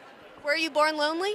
I was, man. Like, I feel like, not to get too, real on a red carpet or anything, but, I grew up and I had great parents, but my parents split up before I could ever remember, and I moved off and lived a time zone away from most of my family. And, I'm proud to be where I have the parents I do, but, those kind of things change who you are. And, as you try to have relationships, you realize that the relationships that you saw earlier in life, sometimes that's what you emulate and you see as normal. And so just trying to write about that, break some cycles. And there's also some fun stuff on the record, too, Right. but there's some heavier stuff, yeah.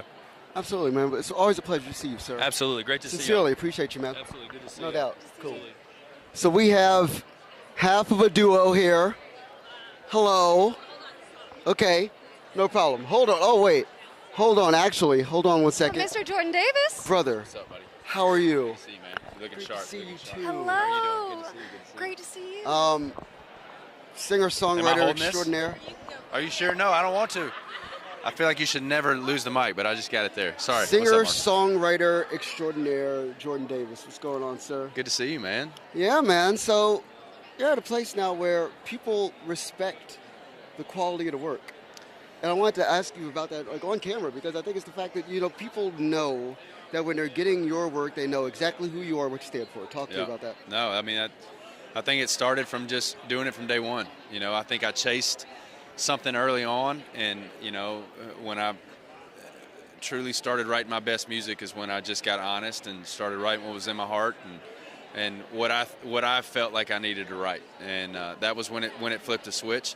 And it actually made being a songwriter the easiest it's ever been, because then I didn't have to think of it as what I needed to do or what I thought somebody wanted to listen to. I was able to just write what I felt, and I feel like that's when the tides changed for me. So talk to me about what it is to be on the same carpet, and there's Luke right there. Oh yeah, I see him. You guys did Buy Dirt, yeah, and that's the song of the year. Yeah. So talk to me about the power of this. When you see this now, you go around town, you see a guy like Luke, you're like, yeah, we did a phenomenal thing together. Yeah, no, it is. I mean, I got to see him earlier today during rehearsals, and we got to talk about that, about how special that song was, but, for me, and he gets tired of me saying it, but man, like I looked up to Luke, it's like that was a guy that I wanted to play the shows he was playing. I wanted to put records out like he was putting out. I wanted to build a fan base like he was doing. Yeah. And for us to come together and do a song together and it be honored at the CMAs was, it's a thing that you never think could happen. Right. So final question before I let you run. Talk to me about the moment when you have a moment like that and then you're able to have another one and it keeps gaining momentum. Talk to me about that momentum thing. Well, I mean, I think it kind of goes back to the writing process of being honest and writing what I felt. It was easier to kind of keep that ball of momentum going. Now I definitely feel like it's kind of carried over into the touring side of it, where now I look at my show and be like, all right, what is he doing that I'm not doing? And it's not like I'm in a bad spot, but it's like just the continued push to get better and to give the fan a new experience every year, and that's been a lot of fun, challenging but a lot of fun. So keeping that momentum going is tough but fun. Absolutely, really proud of you, man. Thank you, Marcus. Honestly, always You're the man, dude. Love talking to you, buddy. Sir, always. Thank you, brother. Absolutely, brother. Good to see you. No doubt. Cool. Hey, thank y'all so much. Oh, you're welcome, brother. Always. Let's roll. So, hi, friend. Where do you want me? Yes, go get in the middle. Get in the middle. Let me do a little booth. I love the sparkles. Thank you. Yeah, you're one of two tonight. I know. I have to represent for us both because she just had a baby boy and he's doing great. They're doing great. Okay, good. Well, we're having lunch tomorrow, so I can catch her up on all the fun stuff tonight. But yeah, riding solo, and I feel like I'm constantly forgetting something because I don't have my better half. Oh gosh. How's it been? Recently y'all are in such transformational places at your life and in your career. Yes, it's really beautiful managing motherhood and just still achieving so many goals. We're headlining the Ryman Auditorium next May, which has been on our list. I put it on my vision board this year, and then God was like, boom, here we go, girl. So it's been a beautiful year, just kind of finding that balance, but it's cool to kind of nurture this baby that we've loved and nurtured and grown for 15 years now, and now we've got human babies, so it's really exciting. And we literally finished vocals on the album, and 2 days later T went into labor, so his timing is pretty perfect. Incredible. So talk to me about the power of essentially growing up in country music. Oh my gosh, it's bizarre to think the first time we walked this carpet we were 19. I was gonna say. And you're probably there. I was not there. You weren't? I watched it on television. Oh, wow. Well, it felt like you were there. So. Oh, thank you. Thank you. Your presence was wanted there. Well, all right then. But it's an honor for, the CMA to allow us to grow up on this carpet. And I think that we continue to push ourselves and make better music and better art and just a better vision because we are around the best of the best. And so we just feel grateful that we've really grown up with the country music family. Like, it's beautiful and it's an honor, and it has been a wonderful college almost, on this carpet for 10 years. Absolutely. Cool. Yeah. Well, it's a pleasure as always to talk to you. You too, my lady. friend. Absolutely. Yes, I love y'all. Always. Thank you for having me. Thank No you doubt. so much. You look beautiful. I love this You look dress. beautiful. Thank Y'all you. look like a little duo yourselves. Out here. So, my favorite Canadian is coming in here. Mr. Josh Ross, my favorite Canadian. What's going on, brother? Congratulations, man. Thank you. It's crazy. Yeah. Good day. It's a good day. Yeah, I was like, what the heck is going on? Luke Bryan came up and like grabbed me in an interview, and Global Country Artist Award, which is very, very special. We've put a lot of work in this year on the road, so it's very cool. No. Very, very cool. Seriously, congratulations, yeah, no, man. I'm like still kind of shaking, so. Dude, but yeah, seriously, awesome. congrats. Thank you, brother. Thank you. Thank you. How are you guys doing? Good. Plug it away. How's your night going? No, this is great. I'm just blessed. First CMAs, first red carpet. Couldn't have asked for a better start to the night. So, how big is Single Again to you now? At this very moment. Oh, it's just so cool to see songs that are real come to life, and watching the fans and how they connect with it. And it's a fun song too. You know, I've been known for kind of the more emotional and sad songs, so it's really nice to have one that is a little up tempo and makes you feel good on nights like tonight. So it's good. Absolutely. Yeah, so very blessed. As far as just like everything like in town for you, you know, between like here in the Opry and back again and on, you know, Music Row everywhere, like you're literally a part of every single facet of what Nashville is. Yeah, it's crazy when I have to like almost, you know, pause and take a second and stand away and think about, you know, all the things that are going on. Even this, like I'm always so, my head's always so in it that like I'm just always like, what's the next thing? And just to sit back and think, you know, what we've accomplished in the last couple of years. And since I moved to town, I knew one person when I moved to town in 2018, and yeah, it's very special. So. Now, and what does it mean to be the global country artist? You know, remind people that it's not just Nashville. Totally, yeah. Yeah, country music's everywhere, and you know, obviously being Canadian gives me that global perspective. And I've always had a dream of just being an international artist, and we got to go to the UK this year, which was super special.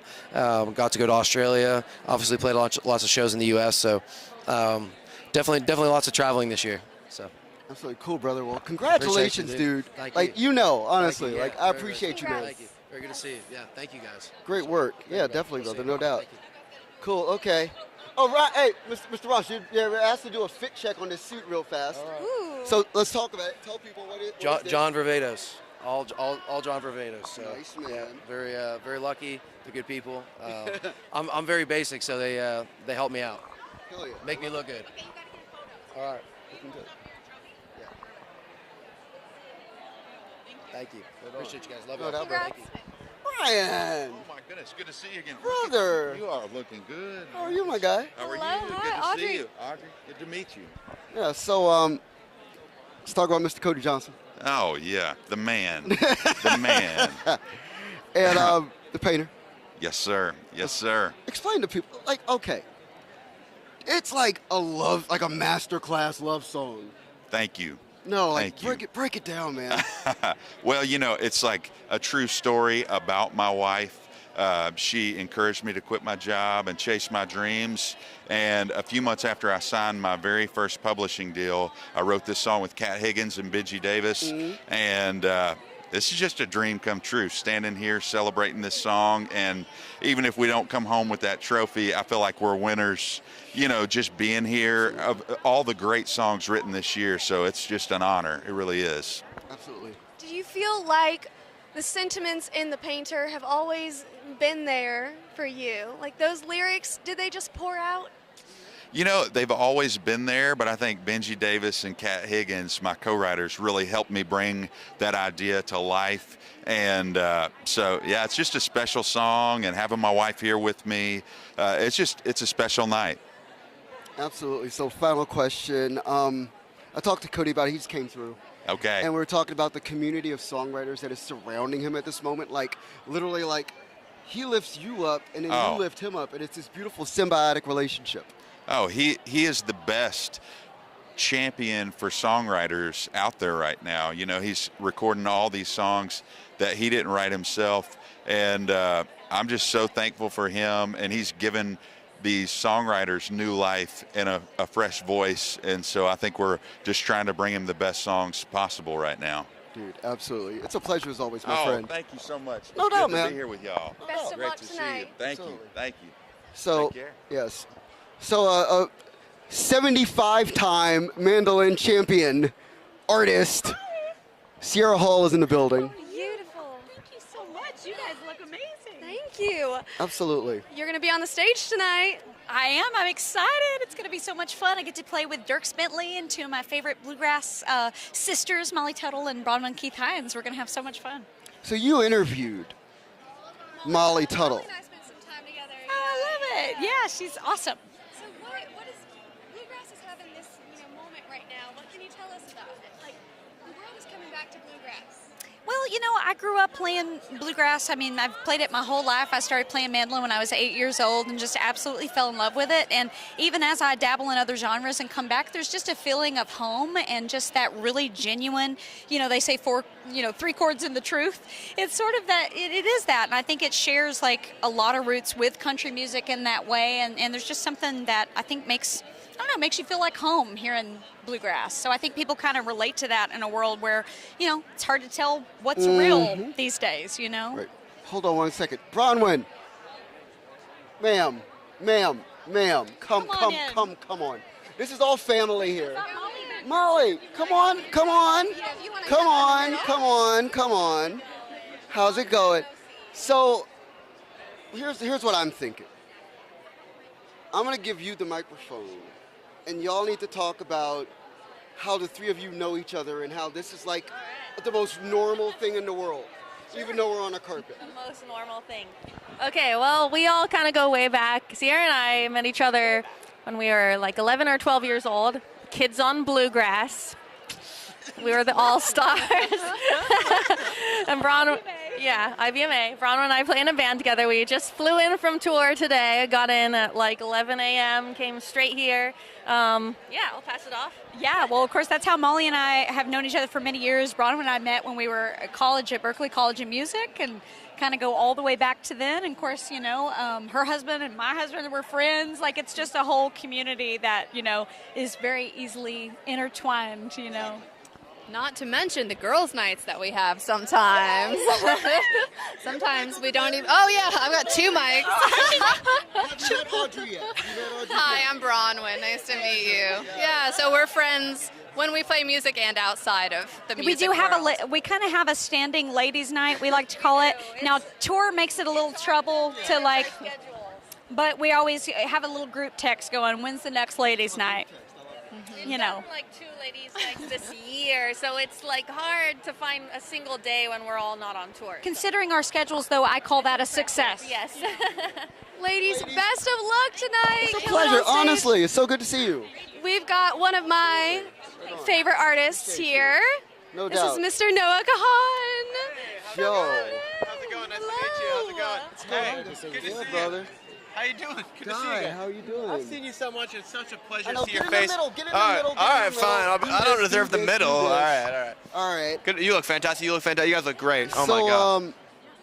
America's still getting to know Cowboys. Cowboys Cry 2, and I wanted to ask about having this moment where everybody is falling in love with this song. Yeah, it's really special to see. I mean, Kelsey's album's incredible. She's such an incredible artist. I've loved her music for so long. I think this song is a real testament to the strength of her songwriting, not only in the lyrics and the melodies, but in the message. And getting a chance to be a part of it has been so cool. I heard the song the first time. She sent it to me while I was on tour. I was like, this is exactly what I've been thinking about. So getting a chance to be a part of it, it's been really cool. And watching the world respond to it, getting nominated for awards, pretty cool. I'm excited about it. Hold on one second. Hey, Audrey. Yeah.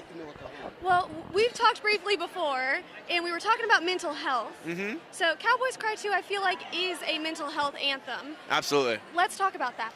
I think it's about acknowledging that there is no person immune to mental health issues and anxiety and depression, and making sure that we're always advocating for everybody to get help, everybody to recognize that your feelings are valid, your problems are valid, your issues are real, and I think it's a really beautiful message. Mental health is a real unifier, and unfortunately many people suffer from it, but fortunately many people can talk about it with each other. And you've done amazing work with the Busy Head Project. I've been following along. Well, thank you so much. Of course, best of luck tonight. Are you ready to hit the stage? No, never. Thank you. Pleasure as always. Good to see you. Thanks, guys. My guy. Okay. Yo. Gents. What's going on, man? Hello. Long time no see. We've got silver screen royalty. Awesome. Thank you, sir. Hello. Okay. What's going on, man? I know. Looking good. So, Billy Bob Thornton and I hung out at the what is it? At the City Winery. City Winery. Yeah, and we sure talked did. about Landman. Yes, we did. I've watched the first episode of Landman. Oh, cool. It's on point.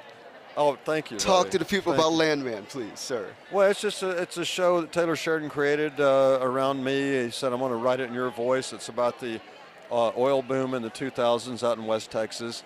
He described the character to me, and I was like, "Okay, I'm in." And we're so proud of this show, and it's doing very well. And it only came out the night before last. Yeah, and right. So it's doing great. Yeah. So, Mark, I'm going to give you the mic, and you guys can talk about what it is to be a country singer-songwriter. Talk about that. It's the hardest work you'll ever do because it doesn't pay. It pays wonderfully well, like every now and then. But the rest of the time, hey, it's like somebody said something about well, you don't do it for the money, right? But you do it because that's what you do. Yeah. And you're an actor, also a landman. well, same rule, you know. Yeah. All I can tell you is get in line and. It's just like Little League Baseball. Stay in line because everybody gets to bat. That's right. And if you have a hit, you get to bat again. Otherwise, get back in line. Right. What can you tell us about Landman for someone who has not seen it yet? Like, tease it the tiniest bit. It's about a guy who has the weight of the world on his shoulders, who is a landman for the oil business, who's essentially responsible for almost everything. And he's got this eccentric family circling around him. And Mark's my buddy, the sheriff, who keeps me out of trouble sometimes. And it's got happiness, sadness, danger, humor. It probably has more humor than most of Taylor's shows. And Taylor's such a wonderful writer, and he's got so many big shows out there. And we're just proud to be a part of his world. Yeah. Thank you. Gents, I appreciate it. No, we have an outstanding time. We got to hang out, man. Of course we do. Absolutely, appreciate you, sir. I had an awesome time. Yeah, I love this guy. I heard y'all were rocking and rolling. Yeah. Pleasure to see you. Can't So- wait to watch a show. Ma'am, yes. Hi. How are you? Look stunning. Hey. Multiple time award-winning George Strait touring Woodbox heroine I love to hear that. Jana Flier. Good to see y'all. So good to be here. Yeah, so Yeah. talk to me about George. Oh man. The tour. Pretty amazing. As a little girl, you listen to those George Strait records and production, and hearing that fiddle was Amarillo by Morning. It doesn't get any bigger than that, and to get to play that part and see George smile at you is unbelievable. And of course, we lost Gene Elders this past year, and so I just wanted to do a good job for Gene. Honestly, it was really an emotional time.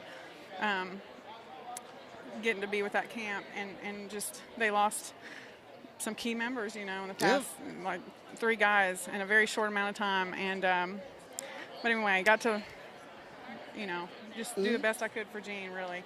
Yeah. So. You're such an integral part of the Nashville and country music ecosystem. What would you say to young session musicians just starting out? Well, I mean, experience. You just I moved here, and there were some sessions, there's some stories I've told in the past where you recorded on something and then you get taken off because you just didn't have the chops just yet and experience. You can't, you just got to spend that time in the studio. So 10,000 hours, get your 10,000 hours in practicing. And then, if session musicians, I have people all the time ask if we can go to coffee or whatever, and I try to, do that with young musicians and just show them the ropes or tell them about the business. And somebody was telling me a story today, a session musician, where somebody took them in the studio and let them do that. And there were people in my life. Hal Rugg, when I was 16, let me record on his album, and Hal played on Loretta Lynn's records. Yep. And I'm like, wow. I mean, it changed my whole outlook. I was like, I think I can maybe do this for a living. And you do. So I'm doing it. It's a pleasure as always, friend. Thank you. Thank you. Appreciate it. Absolutely, sweetheart. Thank All right, cool. This is my guy. We share a name in real life. How you doing? We do family here. Thank you. Well, get in here. Get in here. We do family How here. did I know I was going to get pulled into this? Because you know it's me. It's you. Yeah. Exactly. Yeah. Marcus we King, what's going on, brother? Not much, man. Just pulled up. Hell yeah. So, where'd you pull up in? We pulled up in a late 70s model Eldorado Cadillac. That's what I figured. Our friends from Roberts put it on loan to us because mine's in the shop right now. Okay. Got to get a catalytic converter. Yeah. So talk to me about the power of what you do and how it applies to country music specifically. Man, the power of country music, the power of music in general spreads across just genre lines, as you know, and music is just such a powerful tool, and there's nothing like country music fans else in the world. Country music fans are the most loyal and the most supportive, and I'm just happy that they dig my brand of country. So, Bradley, talk to me about your husband and what he's been doing on stage as of late. Like, people are really taking to this in a significant way. Oh, yeah. Oh, man, from all of, on the road, he's doing every record, but, obviously his Right. latest, Mood Swings, Yeah. which we're all obsessed with, but teasing new music, doing some Tyler Childers covers, like everybody's eating it up, and I'm really proud of you. I'm like, Well, it's tough to do a Childers cover justice, but he's one of my favorite writers, so I got to Right. at least give it a shot. Yeah. No doubt, brother. Well, I'm going to let you run. Yes, sir. Good to see you, man. Really, man. It's a pleasure. Dude. that's it. You know. No. Come on now. Good to see you twice in one Sweetheart, week. I know. I love this. I'm a lucky gal. This is a good look. Absolutely. Right on. We pull cachet in here because Ink is in the building, a writer on 16 Carriages. Welcome to country music. Hi. Oh, I know. So nice to see you. Yes, this is Cachet McClay, our Beyonce reporter. I'm great. How are you? Wonderful. You want to start what here? does it mean to be here tonight? Oh, it means everything to be here among my peers, just embracing music and what it means. So 16 Carriages. 16. And Beyonce obviously wasn't nominated tonight. No, sadly. Yes, but what do you feel? Do you feel her impact at all is felt? And if so, how? Yeah, of course. Her impact is always felt in everything she does and everything she represents. What's being said and what's not being said. The style of it all and the grace of it all. And, the vocal ability that she has and that she does and gives us, and no other artist can do that. So, of course, her impact is felt all over the world, So, regardless of nominations or whatever, culture is culture, and that's going to be stamped throughout the end of time. And what are you most looking forward to tonight? Tonight, I'm most looking forward to the performances. I'm trying to see who really going to put the paint where it ain't, who really going to slide. So I'm looking forward to that. Of course, the red carpet was my favorite part because you already know I'm peeping the fashion. I know the fashion is peeping me. So, yeah. It's a beautiful thing. So my favorite part of it is just the good energy and just watching the stars do their thing tonight. I wanted to ask you about the swagger on 16 Carriages. When it first comes out, like the first thing that we hear about Cowboy Carter, it's something that you had a hand on. So talk to me about the power of that swag and that feeling, that vibe that comes off of that song. I mean, honestly, it just speaks for itself. It's a storytelling song. It's just a piece that she brings to life that only she can do. With an artist like that who's done so much, it's like, and has been so impactful, just hearing that perspective of her life is yet impactful. So just to even be a part of that and just have my whole drip on it and just do my thing and just be able to freely create. And, she empowers all the creators, all the producers, all the co-writers, just everyone involved, from the musicians to the engineers. So it's just a collective effort, and it's just dope to be a part of it. You know what I'm saying? And really just make it stain. Absolutely. And speaking of putting your drip on it, what are your hopes for the future of country music and the diversity of the sound? I'm just hoping that, everyone is included and it just keeps raising the bar in the ceiling, It don't matter what it look like, what it sound like, what it talk like, or what it walk like. It matters that it's authentic. And I hope that we just keep raising the bar and just allowing the space for people to create and be accepted freely, because people put a lot of hard work into this thing, you know what I'm saying? So, it got to be an even playing field. I think we should just celebrate the music. As long as the music is first, I feel like everything will fall in place. So we just got to keep, making sure the music is first. Right. And the pastor said church. Yeah, amen. Yes. Appreciate you. Nah, man, I love it and fit. No, you know. You did what had to be done. Absolutely. Yeah. Always. Yeah. Appreciate you. All So right. nice to Thank meet you. No doubt. All right. We Cool. over now trying to hurt right here to Tennessean. Yeah, straight out of Georgia. Fit check. Boom. Okay. There it is. I'll pass it back to Audrey. Absolutely. So,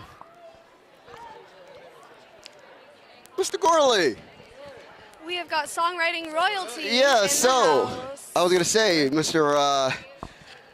Potential Songwriting Hall of Famer. Oh, careful now. We'll see. Not count on that, but it's fun to be in the mix, yeah. No, so as far as like, just the last 3 years, the numbers are double digits. It's really starting, like it was already rolling for you, but this is downhill now at a precipitous pace. Yeah, it's been insane, very surreal. Feel really blessed to be a part of all these songs. So I mean, it's a good time. Just keeping my head down and going. Absolutely so. Yep. Yeah, we were chatting at ASCAP the other night. Yeah, and you hit 80 number ones. Yeah. How the heck do you even wrap your brain around that? I don't even think about it. I mean, the numbers and stuff, it sounds crazy, but they're all their own thing. All the artists I love, all the songs, all my co-writers. I mean, I just love it. I'm glad that all of us have that gift to be able to create things, and we'll just keep doing it as long as we feel like people need to hear the songs. What do you do when you have writer's block? I try not to have it. I just change it up. I change everything up so frequently that I just push through. Refuse to strike out. But they're not all good. But I'm gonna do something. Then we'll throw it away later if we think it sucks. Yeah. Exactly. So talk to people about tape room music. I want to make sure that we mention what you're doing and as far as like how that's growing exponentially. It is. Yeah. Tape. I mean, I'm proud of our numbers, but tape room just celebrated 50 number ones. Exactly. It's not counting me. It's just the writers that I've signed in the last 10 years with Blaine Rhodes, Caroline Hodson that we get to work with all the time. So they're super inspiring. That's like a thing that I always wanted to do. I always knew I wanted to be a publisher. I didn't know if I was going to be a writer or not. So I love coaching and mentoring and just kind of getting to see their lives change, from playing downtown to winning the awards and getting hits on the radio. So that's a big passion. I love doing that. And then I hate to make you speak about yourself because I know you hate doing it, but talk about mental health and working with Jelly and pulling that together. Yeah, no problem. They, we got to celebrate the last hit was I'm Not Okay. Yes. Which is not your everyday radio hit. Exactly. Not something we cover a lot in country songs for sure. But yeah, as we all know, it's a crisis. It's not like a trend or anything. We all have struggles, and I think a song that just honestly, pointed to that was something I wanted to do, something he wanted to do, and thankfully it was the first single and ended up being a number one. But yeah, the royalties to that are going to the I'm Not Okay, the foundation, which is going to give writers, songwriters that are struggling or just that want to kind of get ahead of it some intensive through on-site. It's a partnership with Jelly Eye and on-site where you can go, to like a little 2-day retreat thing, kind of talk through the things, figure out some things about your purpose, what you struggle with, why that happens, what you want to do, and just dig a little deeper than we get to do when we're just in the rooms trying to rhyme and act like everything's fine. So I'm very, very blessed to be a part of that. Absolutely, man. Well, congratulations on everything. Thank you, man. Appreciate you. Pleasure as always. Thanks, guys. Congrats. Yes, thank you. Absolutely. See y'all. So, this is your second carpet. Yeah. Take me through it. It's Walk me through the halftime break. It's calmer. It is calmer this year than it was last year. It's more of a well-oiled machine this year. We're approaching 7, so we're approaching showtime, and it's definitely winding down. Yeah. What do you think? What's the difference between this year's carpet and last year's? I think that there's a thing where the young artists, right? Like, we had, like a Noah Kahan who's like a crossover into our space, but he's still like relatively like new to our mainstream. Like, they feel like they're a part of community. And even like, Brandon Red Clay Strays, like, they walk in and they're like, yeah, we go here. And the communal aspect is really starting to trickle down in a really positive way. And you see these artists who are just like, yeah, like, I was in a songwriting room a month ago. Like even Chandler Walters, who's 21. Yeah. He's 3 years younger than you. And you wouldn't know Oh, it. don't do that. And it's like they just feel like, okay, I'm here and I was in a songwriting room, I was at Losers, now I'm walking the carpet. And it's all a communal, good feeling aspect of a thing, so I love it. I definitely think the big thing for this year has been the crossovers, like the people like Noah Kahan and the Red Clay Strays. And that's who I felt starstruck talking to. What a tall man. Yes, he's like a Johnny Cash reincarnate, but taller. I know, right? He's got that Elvis hair.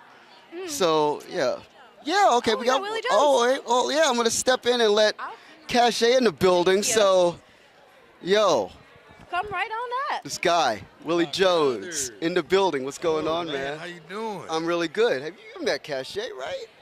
Yes, we have. Hi, Willie. Yes, we have. Good to see you again. Nice to see you again. Thank you. You look nice. Yeah. And the red shoes. The red shoe, bloody red, you know what I'm saying? Yeah. So I'm gonna let you kick this off. Yeah, so how does it feel to be here tonight? It feels great. I love all the outfits. I know it's a lot of talented people in the room, and I can feel the energy for sure. This is my first CMAs, and I'm honored to be here. I've had a great year. A lot of people here have had excellent years, so it's cool to see people get celebrated. Now, speaking of having a great year, you were on Cowboy Carter. Yes. Obviously, Beyonce is not nominated tonight, but can you talk a little bit about that impact of being on that album and even here at the CMAs? The impact just runs deep. I mean, she touched on so many things on the album, and Beyonce had one of the greatest country albums of all time. All time. But it's Grammy nominated, so that was cool. And I be running the album like I'm not even on it, because I'm a real deal. I'm a real deal B fan, like for real. What's your favorite song? Okay, after Just for Fun, 16 Carriages. I like Sweet Honey Buckin'. American Requiem is like hits me every time. I feel like it changes. It changes. The other day I was at the house and I was like, I was like, Alexa, play Beyonce featuring Willie Jones. And she was like, play Beyonce featuring Willie Jones. I was like, we did it, Joe. Now, talk to me a little bit more about that surreal moment. What does it mean to you to be featured on a Beyonce album that's country? If you would have told my 17-year-old self, you know, like around the time that I auditioned for X Factor, that I would be on a Beyonce country album, I feel like my 17-year-old self would be like, of course. Like, I dream really big. And, you know, I didn't see it happening like it happened, but I remember when B dropped Daddy Listens, and that was one of my favorite songs on the entire album. And I remember the first time hearing it, I was like, she has to do a country album. So fast forward 6 years, 7 years later after Lemonade, it happened. So I'm just really blessed, and I just thank God. And I still can't, it's still surreal. Exactly. So talk to me real quick before I let you run out of here. Talk to me about just the energy you bring to the stage. Like, I think that that's something that got you on that record. No, it's for the sure. fact that people, when they see you, it's electric, man. Yeah. So talk to me about that. Man, I just, you know, I've always been a performer. Even as a kid, I was into like musical theater, different performance. But then also, sometimes it's crazy. I listen to my voice, and I don't forget that I have a beautiful voice, but like I can sing. I know you can. Like I got a great singing voice, and I thank God for that. I always come with vibes, man. I'm always just trying to raise the vibration, and that was one thing too. Growing up watching Beyonce, she always had energy. Now I'm not giving y'all no 36 count yet, but you know what I'm saying. I'm definitely bringing the vibes for sure. So, you know, people pay to see you, and even if it's a free show, whatever, like, you know, people work hard, and people just, music kind of detaches people from reality, but also brings people together. So the fact that I have the opportunity to do that is really a blessing. So 32 count coming soon. Right on, brother. I appreciate you as Thank you, always, man. And congratulations on all your success this year Thank so you far. so much. Thank you Nice so to much. see you. Absolutely. Oh, my God. Brother, I'm good. I'm going to pass it back to Audrey. I know. Oh, yes. Yes. Let's go. So we're back, and funny story about Willie Jones. I took him to Bristol, Tennessee once for like a weekend, and I introduced him to the birthplace of country music. I took him to the very spot that Hank Williams died at. Morbid. Yeah, like no, there's literally the burger joint. It's on the corner on State Street in downtown Bristol, Tennessee. Tennessee and Virginia is funny. So you go to Bristol, one half of the street is Tennessee, the other half is Virginia. It's a whole thing. Wild. Yeah, it's real. State line town. Yeah, there's literally a video of it on the internet. It's crazy. But yeah. I think we're wrapping it up. Oh my God. I think we are. That's that. Yeah, so let's say you're tuning in tonight on ABC, Hulu tomorrow, Entertainer of the Year, you have Jelly Roll, you have Morgan Wallen, you have Chris Stapleton, you have Lainey Wilson, you have Luke Combs. It could be anyone. Absolutely. Stay tuned for the Chris Christopherson tribute, and also George Strait getting the Willie Nelson, Commemorative Award. Right. Thanks, y'all. Absolutely. Tennesseans out. We did it. Where was Jelly and Lainey and Morgan? Thank you. No, the they big, don't want the it. big stars. But you No, they guys did were well. so seamless. You guys look good. You guys killed it.